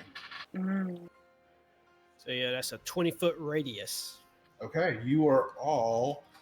I imagine you're casting it to cover everyone, right? Yeah, I'm So- putting it like right on the basilisk. Right there. Boop. I'm not going to measure that out for sake of speed, but that should be pretty dang accurate. Okay, yeah, that definitely covers the whole area of fog and cloud. All right, that's my turn. Okay. So let me see. Now, fog cloud is completely obscured, right? There's no like Yep. semi view. Yeah, Yeah, attacks heavily will be at obscured. disadvantage. Okay. Yep, that's going to negate it. Okay, excellent. Good idea. It's not my first time facing these things, actually. This is your first time? I said this isn't the first time. I did the same trick on another game. Oh, excellent. All right. That's going to end your turn unless there's anything else that I missed. That's it. Okay. If you hadn't done that, I was going to see what I knew, and if I had spell slots, I would have done darkness. All right, so that means everybody in there, though, is fighting with disadvantage. I believe. Does melee fight with disadvantage as well, too? Yeah. Okay. That That's brings okay. us to you, Lorna. Cool. I'm gonna rage. And Okay. I'm going to recklessly attack this guy, the basilisk in front of me. Okay, go for it. Oh, yes! It's at disadvantage, though. So, well, you have advantage with Yes. the disadvantage, so it's just a Damn it. normal attack. So that is 11. a miss. I'll attack it again recklessly. I'm sorry. Okay, 26 that's a hit. for 16 damage. That's a death. So you Yes! you make purchase. You can't really tell, but from the groan and the thud, you think you killed it. Yeah! And that's gonna. Okay, is there anything else you'd like? And because I remember that there was one more guy in front of me, I'm just gonna walk forward till I bump Okay. into him. Are you there? No, my sword's out in front of me. I'm gonna. Okay. Yeah. That brings us to you, Faerly. Alrighty. I heard the satisfying thing going thud, and I'm just gonna yell out, Lorna, was that you that killed something? Yes! Don't look at the basilisk, even though I think I just killed it. Okay. And now knowing, judging by her voice, I can tell she's a lot closer to me than she was. I'm gonna go for the drow. That's right there. Okay. Go for it. Alrighty. That's a 12 on the first hit. The regular draft. Yeah, regular. Okay. Those are both misses. Yep. And I know there's another drow next to me. You know what? I'm gonna risk a attack of opportunity from him, and I'm just gonna try and move. He's probably running. I don't know if they get an attack of opportunity because they can't see you. They wouldn't know you're running He's away, right? also I paralyzed. would imagine it'd be a or disadvantage. stunned. Oh yeah, he is stunned. So Oh yeah. Okay. Yeah. Oh yeah. That's a good point. I'm sorry. Yeah. He can't even do anything if he wanted to. So yep. yeah. So I'll just I'll just move right here. Okay. Excellent. All right. Versus the basilisk turns, they're going to run up and stop at the wall for a second and sniff it and kind of look back at their master coweringly, and he's going to shout like "Go, go!" In undercommon. You guys can't hear him obviously except for Faerly, and so they oh shit, nope, don't want to do that. They're going to step into the fog and try to find you. I don't know how they do that. I mean, do they just go? Just get to come up to you and just do a undercover or do do like a disadvantage attacks, or do they need to do some kind of I would assume because they don't have any kind of. They don't have any They blind just- sense, do they? you don't have any what? They Blind don't sense. have. I would say probably they'd have to roll survival to find one of us, or make a wisdom. I would say they can use their perception or wisdom because they can smell. They are animal-like creatures, but with those rolls, they're not going to be able to find you this round. But they are going to approach. Now, would they and walk mistake Faerly as a ally? Ooh. around. Right now, they didn't find anything worth attacking, so they're actually not going to be able to attack this round because of their crappy rolls. The drow guy he gets to make a save, right? What's the save again? No. Oh, It- it's just It He is ends current. it ends on my turn. got. Oh, your turn or his turn? My The turn. monk's turn. Oh shit. Okay. Well, he's still kind of trying to collect himself, and he's out for this round. Thanks for your guys' patience. I'm trying my best to know the rules, but obviously I have stuff to learn. Okay, so this guy's gonna run up. He sees the wall of fog. He's like, "Fuck," and he's gonna. He's gonna use his. He's just gonna hold his attack action for anything that pops out of the fog. He's got his crossbow trained. Chronis, it's your turn. All right. I am going to sickle attack 2 times on the elite drow. Go for it. That is a miss, and yeah, it's a hit. The second one. 5. Okay. Anything else? And then bonus on armor attack. Okay. That is a miss. Is that in your turn? Yeah. All right, Qui-Gon, it's your turn, man. Yes, you can step out and back into the healing spirit for it to heal you another d6, and you can still use your bonus action to move your healing spirit 30 feet. But because you can't see where your allies are, I don't know. You'd have to make some crazy good perception check to kind of figure out where the bearings are. Didn't he fail that con save? So he's technically Oh, restrained. that's right. You are restrained. You cannot move unless you've. So go ahead and try to make that con save. Thank you for that. No problem. Qui-Gon, are you still there? Oh, there you go. 13 is a pass. You are no longer restrained. Wait, he has disadvantage on his saves because that evil eye. Oh, you're right. Damn it. Never mind. You continue to start petrifying some more. No! Wait, I thought that creature was dead. He's not dead. He is alive. Oh, wait. No, I killed him. You are right. You are right. Yes, you are absolutely correct. Sorry, sir. You are no longer petrified. Which means he can heal himself. Yay! He can't heal. Also, Yay! I think that breaks once the cloud went into effect, really, because that breaks the gaze. Alright, so how would I demonstrate moving out and moving back in? If you want to move right back in the same spot, I don't even have to worry about moving. I'll just cover yourself 1d6.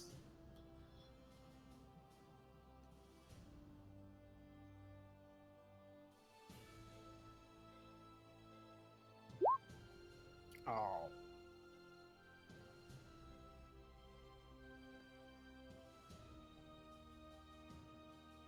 So is it nothing? Or It's just No, you heal yourself 1 point. Yeah, like I kind of said, that spell is a fantastic spell outside of combat. It's good in combat too, but not as good as like a traditional curing spell.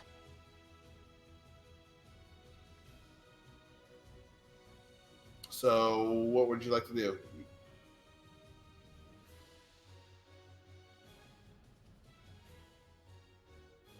Hello? I guess I'll just stay put because I can't really. I'm not gonna make an attack on something I can't see. Well, you have bearings on where the drow was because you just saw them, so you could make a attack on either one of those drow. It just would be at disadvantage. Okay, so I guess I'll try and make a sharpshooter attack on the one that's directly in front. Okay, go for it.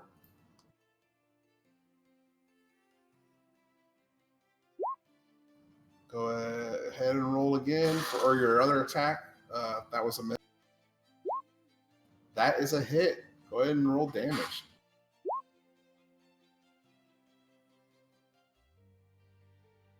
Excellent. Okay. Anything else on your turn? No, I'll stay put so I can keep trying to heal myself. Okay, fair. You do have a bonus action. You can move that healing spirit to an ally and back to yourself. But you'd have to make that perception check to know. The only one that you know that's out there still where their bearings are is Chronis. But that's up to you. Doesn't hurt to try. Okay, go ahead and do the perception check.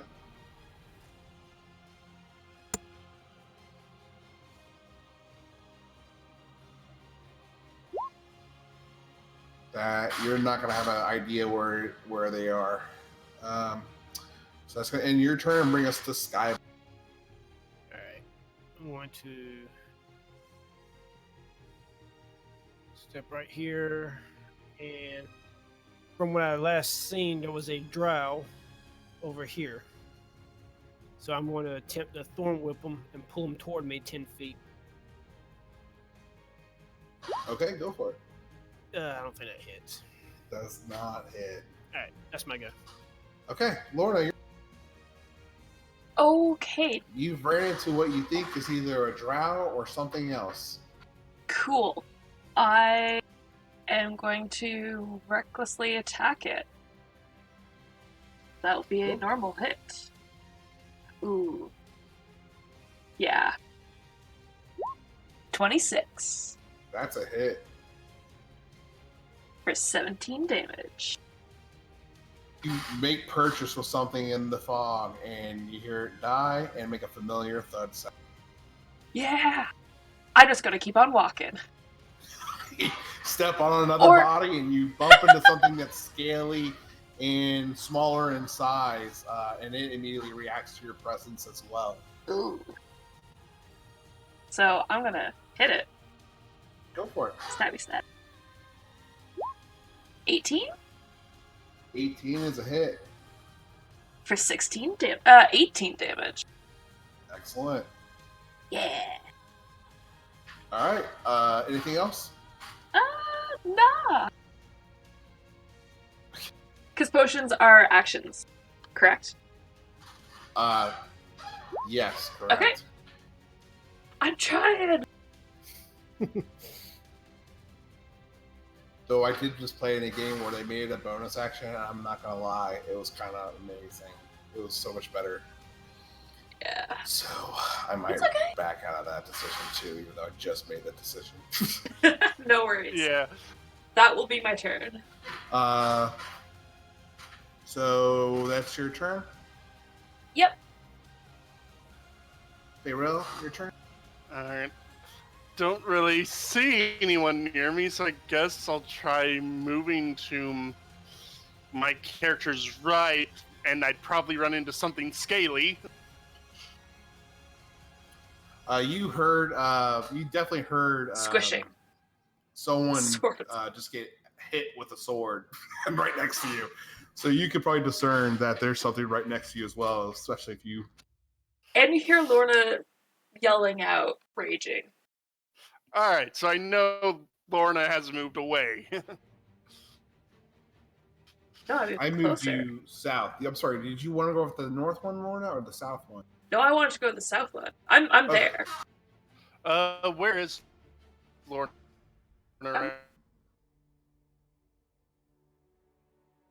Oh, you. Yeah, you're hidden underneath the drow. Oh, I'm Let me move. there.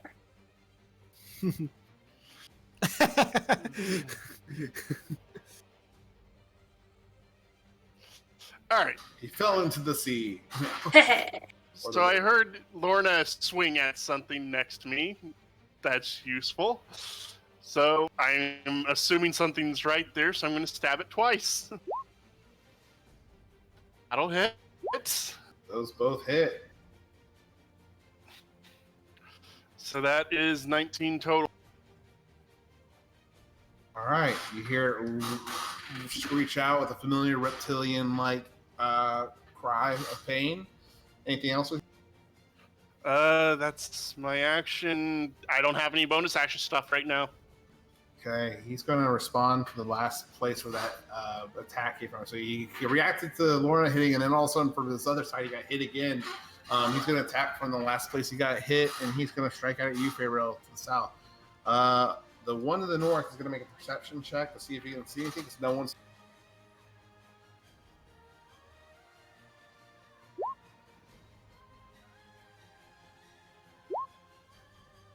17. I will say that is enough to discern where you are, Chronis. So he's going to go ahead and lash out as well at you. So here comes the first one to you, Faerly. The second one to... Okay. 20 hit. That'll hit. Yep. Oh, And this one to you, Chronis, a 6 misses. Yes, it does. thank God. Wait, doesn't he have flanking though? Because that other guy. Fog He cloud. does, The but a 10 still misses misses. as well. Yep. Okay, that's going to end the Basilisk's turn. The Elite Warrior is still standing, and he's going to take a swing at you again, Eric, with his short. Does a 15 hit? No. Does an 18 hit? Isn't he at disadvantage because of the fog? Yeah, He's it at cancels disadvantage, out. but he's advantaged, so it's just a normal attack. Okay, then 18 hits. So that's 26 points of damage. Jesus. Oh my God. Are you still alive? Oh, I'm fine. I haven't taken any damage. Let's say you all are doing pretty good. I don't think you guys have taken a lot of damage. The only person that really taken damage is you, Lorna, and Qui-Gon for the previous battle. Kill. I mean, I'm pretty hurt right now. As That's true. You did take all that. Yeah, that's true. Sorry, you did get fucked up. I'm sorry. It is. That would make it. I'm sorry. The Drow's turn. He was holding an action. He is still holding an action for anyone to appear out. And he's kind of shouting an undercommon to his captain, like, "What the fuck's going on? Are you guys all right in there?" And he's just gonna take a blind shot. Actually, he's not gonna hold action. He's gonna take a blind shot into the gray, the fog, but it's not gonna hit anything. I'll just do a perception check just to make sure. Maybe he just the 21. I want to say he can at least hear where some of the melee combat's coming from, the blows that are being traded back and forth. So he is going to take a shot with a crossbow at disadvantage. 22. Odds or evens, Laura? Evens. Yes. Faerly, this bolt comes Wait. coming at you. Oh no! I should have Alright. done that. that'll hit, For 3 points of damage. and I need to make a con save. No. Oh yeah, you do. I'm sorry. Yep, this is a basic drow, but he still has that ability. I passed. Okay. Excellent. That brings us to you, Chronis.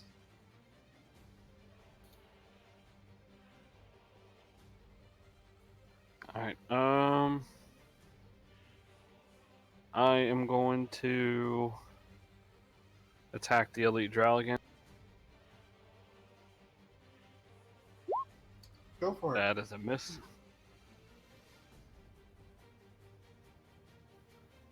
And I will do my second attack on him. That didn't look good either. Okay. I'm glad it's foggy and nobody else can see me whiffing. The fog cloud is definitely helping, but it's also hurting. You know, that's the pro and con. Qui-Gon, it's your turn. What's left in the fray? I thought we had You killed another one of the dogs. You're not really sure. Your character's not, but there are 2 dogs left, 1 drow elite warrior and 1 regular drow. Actually, real quick, can I take my bonus action of my unarmed attack?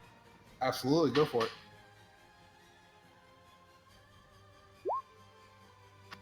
That's Son of a good. bitch. Miss. So what do you want to do, Qui-Gon? I'm gonna go in and out of my healing spell again. Okay, that's another D6 of healing. And go ahead and take your action. There we go. There you go.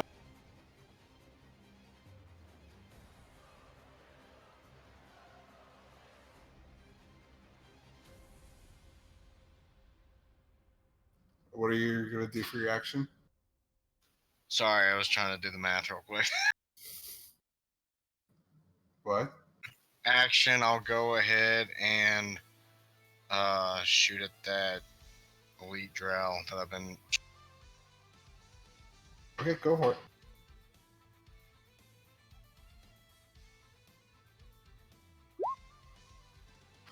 Uh, 11's going to miss. You get in one more attack. 16 is a miss as well. Just a tip. I'm not telling you what to do, but on enemies with a higher AC, sometimes it's worth not taking the sharpshooter shot, but that's totally your call. Action moves down to you, Skybor. I want to attempt to thorn whip that drow again. That's up here next Okay. to Chronis. Try to pull him closer to me. Excellent, go for it. 15. That's gonna miss. All right. 15 is going to miss. Yep. That's going to bring us to the top of the round. All of a sudden, you're going to hear this quick. Actually, no, I don't think you guys are going to be able to hear that, so never mind. Lorna, you're. Okay, I'm still gonna poke the thing in front of me. Okay, go for it. Not recklessly. That's a hit. Oh, wait. Oh, no, I I'm didn't sorry. do anything. I thought I just read Skybor's No. 15. 13. 13? 13 is not a hit. Damn. And another 13. 28 is. No, it's- Reckless. I did not do it recklessly. Gotcha. 13's a miss then. Yeah. I'm trying to think if I want to use that amulet.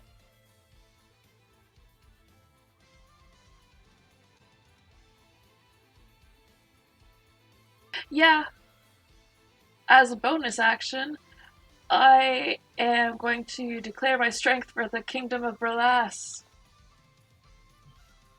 And any Alright. creatures within 5 feet of me, if they get attacked, I get to attack the attacker. Ooh. Excellent. All right, cool. Faerly, it's your turn. Or is there anything else? No, that's it. All right, go for it, Faerly. All right. Stabby stab. 14 and a 16. 14 and a. I'm sorry, what was the other one? 16? 16 is a hit. 16 for 13. You make this hit with your weapon, and again, you hear that familiar scream from the beast, and he is no longer a present, a bear in front of you. Hey! Anything else with your turn? I would like to. I mean, this is probably an action. Free action if there's any basilisks, tell them to back off in Undercommon. See if that works. Are you trying to deceive them like you're with one of their commanders? Or are you trying to intimidate or persuade? I would say this be more persuasion, maybe. Okay. I would go ahead and roll persuasion then at disadvantage because you're not his master and you're not trying to. He's just kind of a dumb beast. 20. 20. Okay. He definitely takes a step back but he has his commands and he's going to keep pushing forward though. But he's kind of scared of you. He's probably not going to go near you. All right. Okay. He's going to actually from that command. He is going to kind of move away from you. Not scared of you, but just in the sense that he wants to like keep his distance from you. He doesn't know the other guy's there anyway, so he's not going to care about flanking, and he's going to make an attack against you, Chronis. 14. Misses. Okay. That's going to end the Basilisk's turn, and the Elite Warrior is going to take a swing at you. Does a 12 or no 10, 12 miss? Okay, and it brings us to the Drow Elite. But for unknown reasons to anyone else, he falls down and is dead. As you guys can't see this, so just more theater of mind. You see this little dart just shoot out of nowhere and just impale him in the neck, and he falls to the ground. So you didn't see it happen, but you'll find out when you're out of the fog. That is his turn. Chronis, it is your turn. I will sickle attack the elite. Okay, go for it. 26 should hit. For 8. Yep, go ahead and roll damage. 8. Then sickle attack him again. That's a hit. Or no, 10. I'm sorry. Yeah. 10 is a miss. And then unarmed bonus attack. 17. 17 is a miss. Alright, and then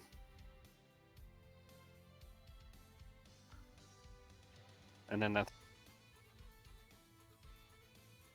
And then what? I'm sorry. that's it. That's my turn. Okay, go ahead, Kwajan. How long am I in kind of that daze from that spell? Which spell? Oh, the evil eye. That's until you take a long rest. You're and then you have to succeed another saving throw. Yeah, until you pass that saving throw after each long rest, you're cursed. Got it. So the healing doesn't really help too. No, it helps you heal. The curse all it does is take a disadvantage. Yeah, the healing works on you. It just won't remove the curse. Correct. Yeah.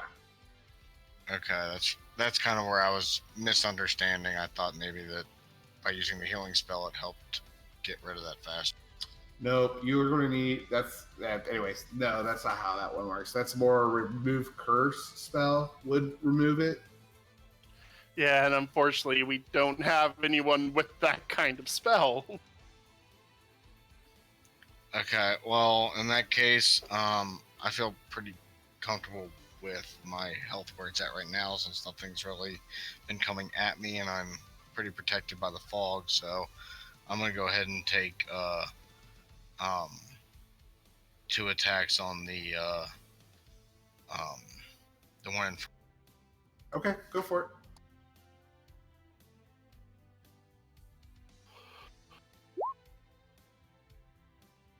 That's a hit.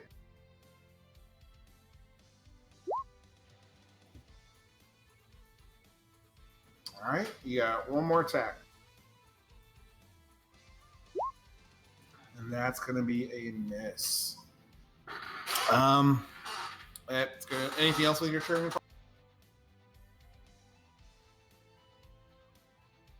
All right, Skybor. Oh, go ahead. No, I was just gonna say I'm good. Go ahead, Skybor.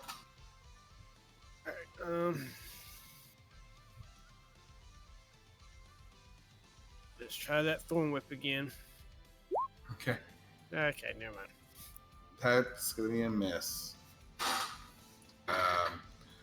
Lorna, you're not too sure where whoever's left is at. So it's your turn. You can make a perception check to kind of hear where things are coming from. You've heard Chronis and stuff making some attacks to the northeast. So if you could stumble your way through or make a perception check to really get a beat on the person. I'll take a look.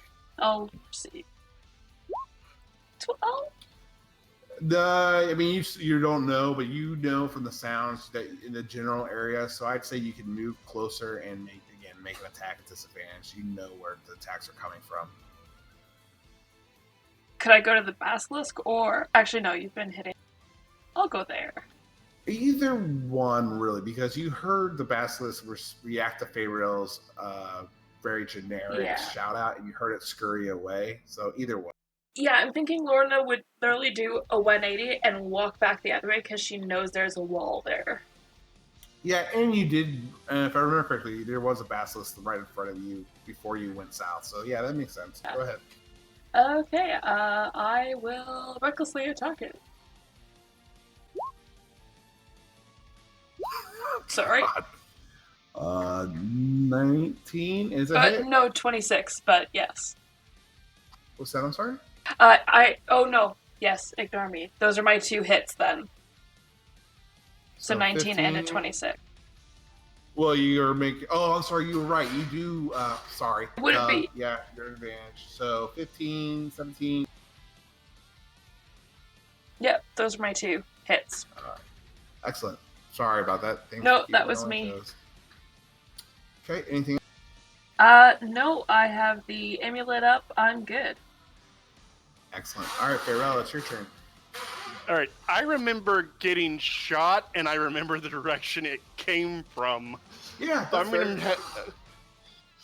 head that way. Okay, go for it. I say that you because you could get back, you could get to them, and probably whatever you want. Okay, there you go. And I just look down. It's like, I'm just gonna shout back. There's another dead one over here. Did we kill this one too? We killed all of them. We've killed all of them. This one's outside that cloud. We totally did. You can do whatever you'd like, Faerly. You can do an investigation. You can do a perception to see what caught him. Yeah, I'll do a perception. Okay. You kind of look around to see maybe what did it. What's your view range? 60? 120. 120. Oh shit! So you are looking and looking, and in the northwest, right behind this wall. I think. Can your character see that, or your token see that? No. Like I'm. Let me reveal it. Sorry. There you go. So you look up to the north, and you see kind of peeking out around the corner a guy with this really weird-looking kind of bow, kind of trained. He kind of locks eyes with you, and he does not fire as immediately seeing you. I'm just gonna wave to him. Do a friendly wave. Okay. That's all I can do right now. I can't really see into the cloud. I'm not going to risk firing an Eldritch Blast in there. So I'll stay right here. Okay. I'm going to go ahead and roll this initiative real quick. All right. This is going to bring us to the Basilisk's turn. He is looking in pretty bad shape, but he's going to lash out at the last person who attacked him, which is you, Lauren. Oh, God. Oh, for fuck's sake. 21. Not 25. It still hits. Well, no, sorry. It's a straight roll because I recklessly attacked. Yeah. Oh. Okay. That will be 17 plus 18. What is that? That's me. I'm down. 25. Wait, 17, that's halved because she is raging. Oh, that's right. Yeah. So 17 halved, that would be 8 piercing and 18 poison. Yeah, I'm down. Okay. All right, Lorna has fall. That brings us to the Elite Warrior. He's in really bad shape, and he's actually going to try to make a run for it. He's all about that self-preservation. You will get an opportunity of attack, though, Chronis. He's going to try to dash. Chronis, you want to take your opportunity of attack? Yeah. So do I only attack once, or do I get to do... Just once. It's just a reaction. 17 misses. Okay. Faerly, you see this guy just book it, clearing through the fog and starts jetting across this bridge. At the same time, that person that had that bow and arrow trained on you, you see him turn and aim at the one running out towards him. And you get a clear view of this person. The first time you've seen him really in good view. I think you guys can see that now. I don't know. I can't see anyone at the top.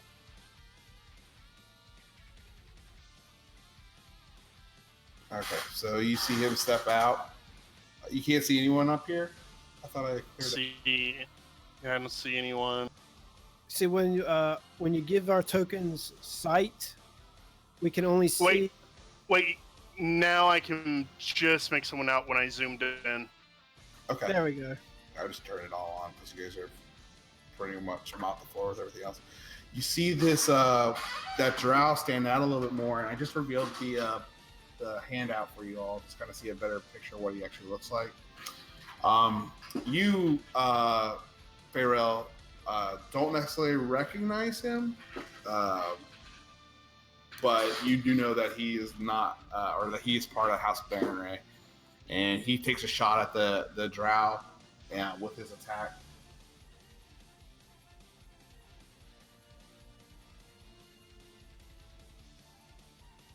And he hits him, and you see the drow as he's running away collapse on the bridge.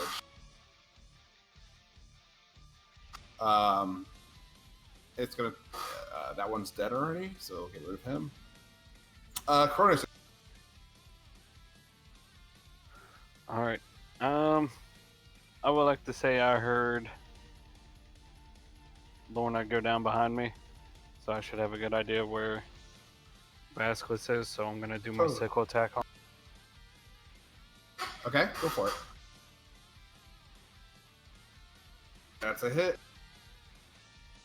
And then I'm just gonna go ahead and roll all three of my attacks. So that one misses.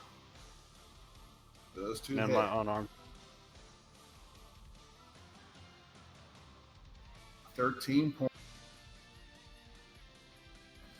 Okay, because he's the last one up and it's very close to death anyways, I am going to say he has died. So, Lorna is down. So, Yep. let me go ahead and stop the music. Sorry. All right, the fog is still up until Skywar, releases it, but Faerly, you just saw, or Faerly, I'm sorry, you just saw the one drow get shot by that other drow across the river. I'm going to keep the initiative order up just in case. Then Chronis, you just killed the last person on the ground, but the fog is still around you guys.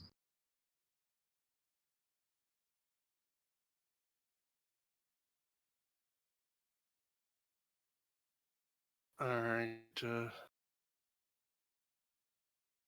So let's just go through, I guess, the order that we're at right now. So Chronis, what do you want to? I guess I want to yell out that the enemies around me are dead, and just see if anybody else responds with what they have going on around them. Okay. Qui-Gon, anything you want to do? I was gonna move up and use my to give Lorna my healing spell. Okay, you currently can't see her, but you can make a perception check or wait till Skyward releases his fog thing. Yeah, I'll wait until he releases it, and then I'll walk up. All right. We're not doing true combat. I'm just trying to make sure everyone has what they want to do. So, Skyward, what would you like to do now that you don't hear any more battling going on? All right. Don't hear no more battle. Chronis says enemies are dead, so I drop the fog cloud. Okay. I do recommend you have about 5 more rounds, I think, of your healing spirits there, Jeff. So what I would do is recommend you do what you want to do. I don't want to limit you, but you can move your healing spirit on Lorna and she gets the 1d6, and then everybody that's around you could dance in and out of it for 5d6 of healing.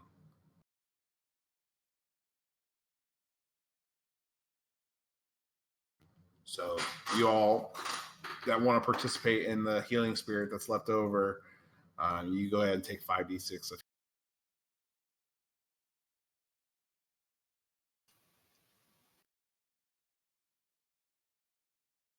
Yeah, I'm down for that. If that's what you want. Yeah, I'm actually gonna start my way closer to this other drow.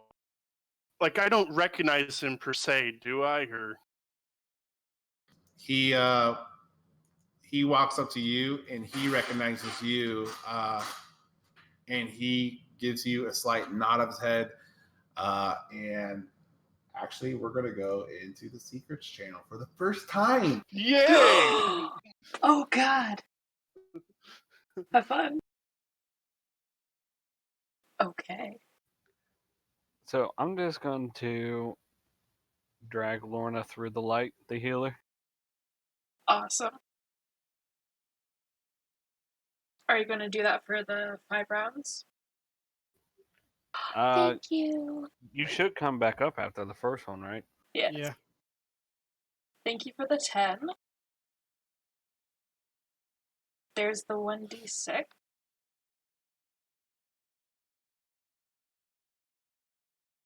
And once he comes back, I'll ask if I can still do the other 4d6.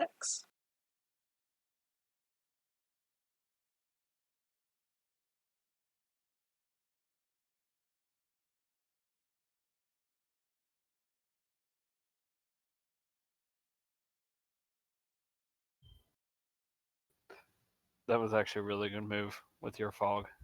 Yes. Yeah, I was playing a acquisitive rogue, and I just started multi-classing to wizard. I was at first level wizard. And one of the spells I picked was a fog cloud because I thought that was something a rogue could use. And when it came across these things, I was like, nope. Yeah. I was really debating on using my key points to cast darkness and then cast dark vision on myself. You don't That have wouldn't dark work. vision? I thought you did. Dark vision wouldn't work with darkness.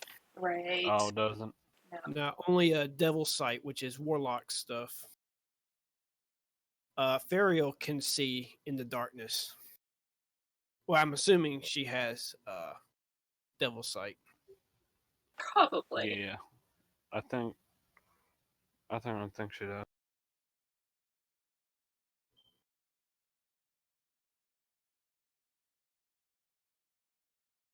The only way you can see in magical darkness is if you use a spell that's that casts light that's a higher level than the darkness was cast at.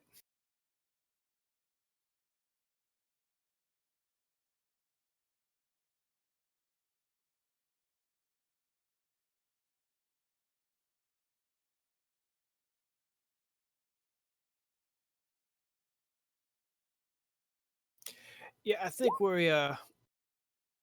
I think this little encounter that Faerly is having will probably lead to a safe location to rest in. Yeah, hopefully. I need just a bit of healing.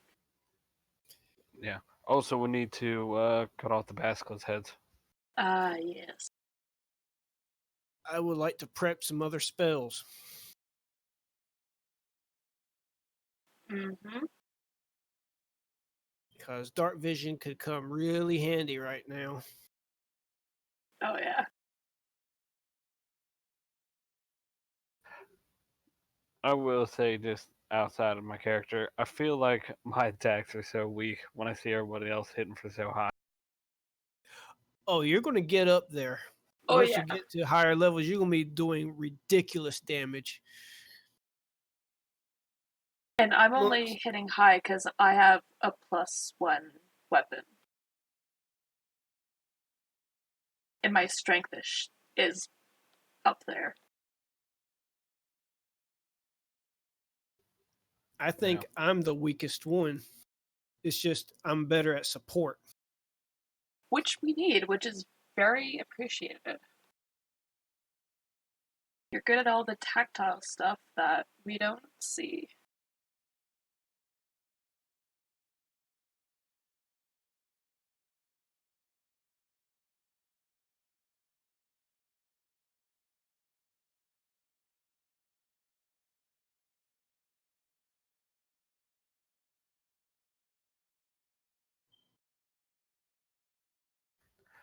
I was also thinking about using my wand of magic missiles, but I was like, man, I'm like, if I take the elite guy out right away with just using 6 charges on it, it might kind of negate the fights.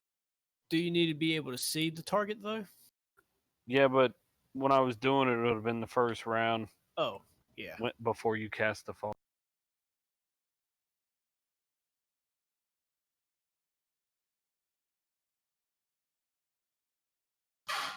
So you see the drow kind of walk with the hellhound. He's going to follow you, Faerly, if that's where you're going to kind of meet up with your group of friends. Yeah, I'll And he's going to stop probably within that far, kind of keep some distance between him and the rest of you. And he's going to nod and say in common that I've heard that you all have say or been working and protecting an ally, a friend of House Byron Ray.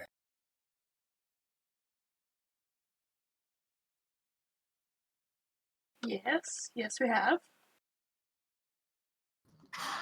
Good. We need as many allies as we can, as the houses of the Underdark have all started uniting.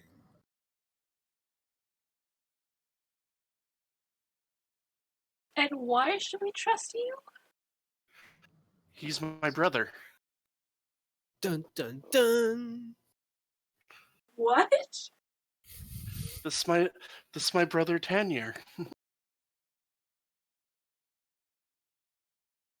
Yes, the family has been searching very hard for Faerly and scouting this area as the growing attacks and presence is starting to dwarf even the House of Baron Ray's presence. You know, our house is still mighty, but all these houses joining together under the Dark One have really been increasing their threat on us and our lands.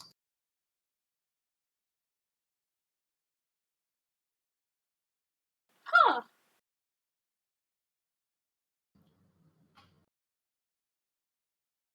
So, what brings you down here? What brings you your friends down here with you, Faerly? Well, we recently found out they do have a encampment nearby where they are holding some prisoners, some surface dwellers from the kingdom of Nottingham, captive. It would be in our best interest to try and help get them out. Particularly seen as one is related to the king of Nottingham.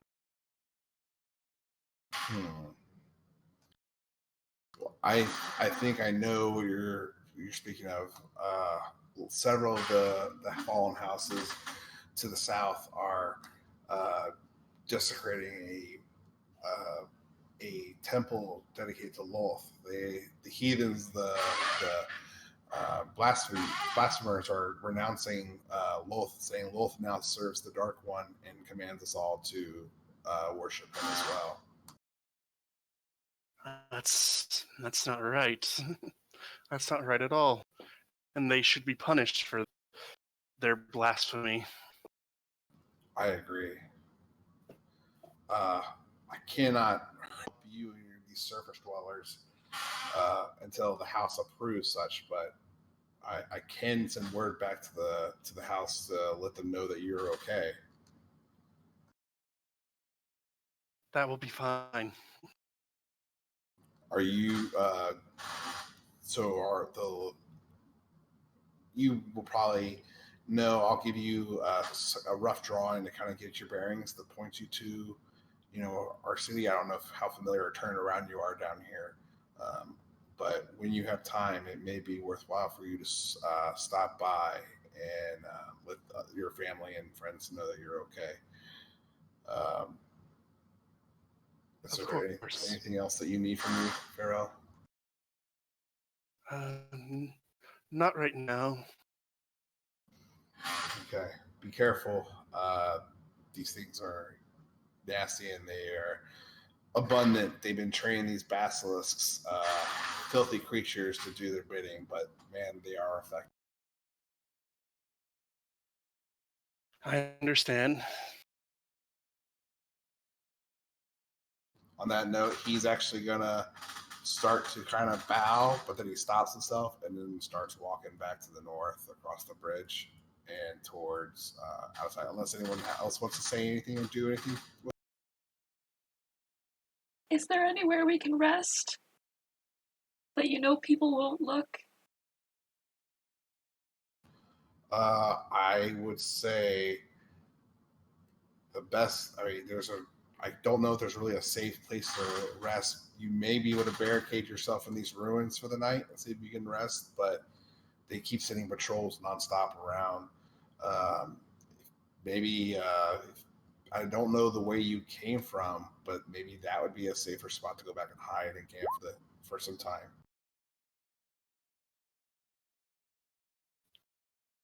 Yeah, that may be best. Thank you.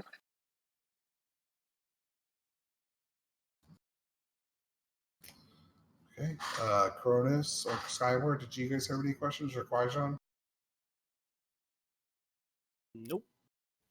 No, I'm good.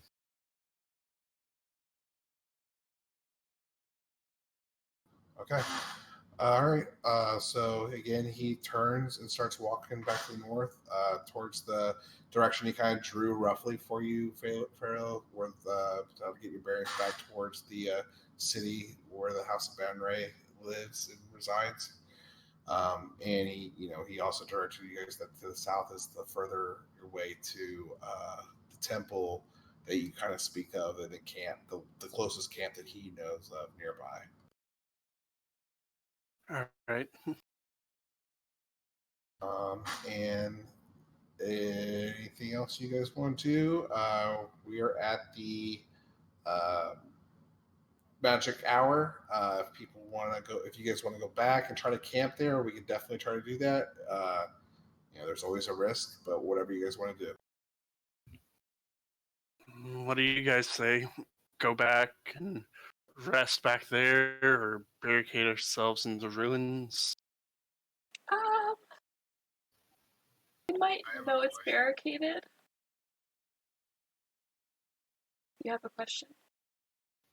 Yeah, what if we barricaded ourselves and used the fog spell again?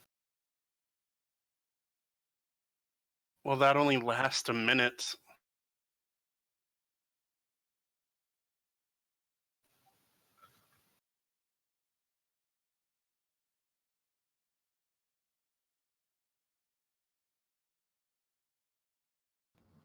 So you guys can discuss that between now and the next week if you want. There's no reason to have to decide right this second. But yeah, let me know in Discord chat because I don't want to hold up anyone longer than we have to. But just let me know what you guys have agreed to as a group to do. Go back, barricade. We'll do whatever rolls when we start the session next week to see what happens and go from there. But that's about it for the night. Hopefully, it was a little less combat. I know there's still a lot of combat, but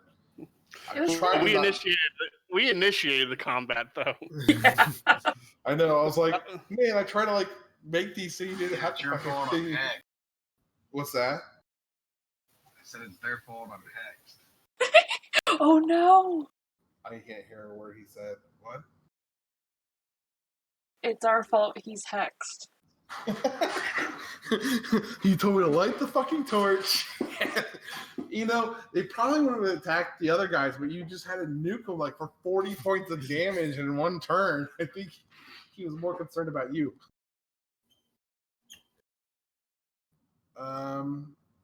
Otherwise, any recommendations, tweaks, changes for the next session? Things that you would like to see more or less of? I really enjoyed it. This wasn't too long of a battle. I kind of like that. Yeah. It wasn't too long and it wasn't too short. Cool. Yeah, I concur. I think it was a good length of battle, and it was a good story, and everybody got involved. Yeah, I was trying to make him not just one way to solve them, but you guys chose the hammer, and you chose it well. I love the fog cloud. I was reading the spell actually halfway through the last battle, though, and I fucked up. And I still like the way I fucked up, though. I kind of like it that way. I thought the spell was the petrify thing. I thought it was like that petrification spell where it takes 3 rounds. And I reread it. It actually sounds like it goes into effect immediately. I believe it, because it happened to me once when I went across a Medusa. And it was like 1 round I have to succeed or I will start the turn of stone. The next round I have to do it again, otherwise I will become stone. That's how the DM did it, but I wasn't sure if that's something he came up with or that's I ran into a similar spell and it was 3 rounds of failures. That or the concentration had to be remained. But I reread this, and so that's how I played it. And then halfway through I'm reading and I'm like, wait a minute. This is on a failed save, the creature magically begins to turn stone and restrain and must repeat the saving throw on the next round on success. It's immediate. Effect ends on a freed until so that's an immediate thing. I think I fucked up in the positive way. I think that's a little harsh. In the future, I may play the creatures exactly to the text, though. I want to just be clear. That's because I want people like, well, that's not fair. You didn't do the one time. I think right now we're still early on in the sessions, especially with new players, and I think that's just too punishing for players that aren't familiar with that stuff yet. Like I know Qui-Gon and Chronis are newer players, and just they completely say, nope, you're a stone statue right out the gate. I feel like the extra saves was a fair way to kind of introduce risk and danger. Mm-hmm. I will just let you guys know I want to give you guys as much freedom as possible, but I will, and I want to make these encounters as dangerous as possible. Every encounter has pros and cons, so it's not going to be out of the realm of possibility that you do fight a creature and instead of skipping the treasure, it might be a harder fight than initially, surround and bang. But I don't want to punish you guys for that, but I just kind of want to introduce that as we start playing together as a group to see what everyone likes and dislikes and not chop anyone's hands off at the get-go. I don't know how anyone else feels about this, but perhaps we should ditch the whole limited on how far you can see in the darkness, because that fight with the previous fight, I don't even know what we were fighting. That huge thing. Morian, the giant guy. Yeah, I mean, we pretty much played it off like we couldn't see. I think that was better, other than having it where you can't see no further than because there'll be certain areas where it'll be more lit, like these torches. I should be able to see anything that enters within the radius of those torches, Yeah. but my token only radiates so much light, and I can't see past that. See what I'm saying? So you think what we should do is put on global illumination and to just do our best to not metagame, and I can use Yeah. the DM layer a little bit more? Yeah. I agree. I think that's fair. I think you all did an exceptional job at kind of keeping that in your mind. And I think it's out of line. I mean, again, I'm just here for a good time, and I think everyone's doing a great job. So we'll reel it back in if we have to, but I'm cool with the global illumination and using the DM layer a little bit more once your characters like approach that area. So maybe I'll pop them on there if they're not around a torch. If you guys are comfortable with that, or if that takes something away from you guys, I can leave it as is. What do you guys like? Now you could keep the fog of war, where like areas will be blacked until we get to around a corner, and then it reveals it. Correct. Yeah, like the line of sight stuff will still be there. Yeah. Are you able to put like icons where the torches is and make that a light source? That's I a lot of can't, work. but I keep fucking it up apparently.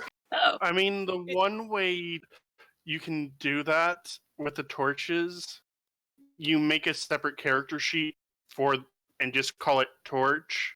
Just get a picture of it, and then you can put in all the line of sight stuff for the torch and have all players be able to see its light it emits. ah, Yeah, Yeah, but that's- maybe I'll see if I can borrow one of your guys' time. We'll just test that out sometime Yeah. between now and the next Tuesday session to see how that drives.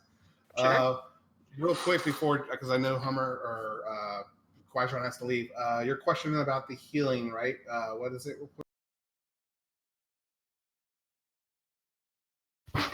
I was just asking, like, about the rest, and then, to roll a whatever to fix the head. So we'll do that next session, but basically a short rest, you can roll as many hit die that you have allotted to your character. So you should have 5d10, I think, as a ranger. And if it's a long rest, you get your full hit die back, all your spell slots back, and half your hit die, I think, Yep. that you've expended. So that's what we'll decide in the text. So yeah, I'll let you go and we'll talk about that. Regarding your hex, that is something that you will need to roll for after the long rest, which it will be, I think it was a charisma saving throw. And if you succeed, the hex disappears, you go back to normal. If not, then you remain hexed or cursed until you find a remove curse item. Got it. All right, everybody, have a good night. I got to get to sleep. All right, I got a man. long- Good night. good night, all. Good night. For your notes, Lorna, you're still doing the inventory for that one boot. Your characters don't know this, but it's a one boot of elven kind. I figured. I think we all did. Okay, I'm just saying. Oh, Yeah. and DM, I might have just helped you out. I just tried importing one of the torches from my game into this one. You should see it towards the bottom of the journal, and it would have everything already statted to it for the light source. If you want to test it out. That's amazing. Yeah, let me try that out real quick. Let me let anyone else go that has to go though. But yeah, I don't mind playing around with this a little bit longer. Anything else from you, Lorna, or I'm sorry, Chronis? I'm looking at the pictures and not looking at the names. That's not who I'm trying to talk to. Anything adjustments wise you like for next session? Not that I can think of now. No, I thought I'm going to stay around for a bit. Okay, cool. I think And you also, by the way, I put Yeah. 3 basilisk heads in my inventory.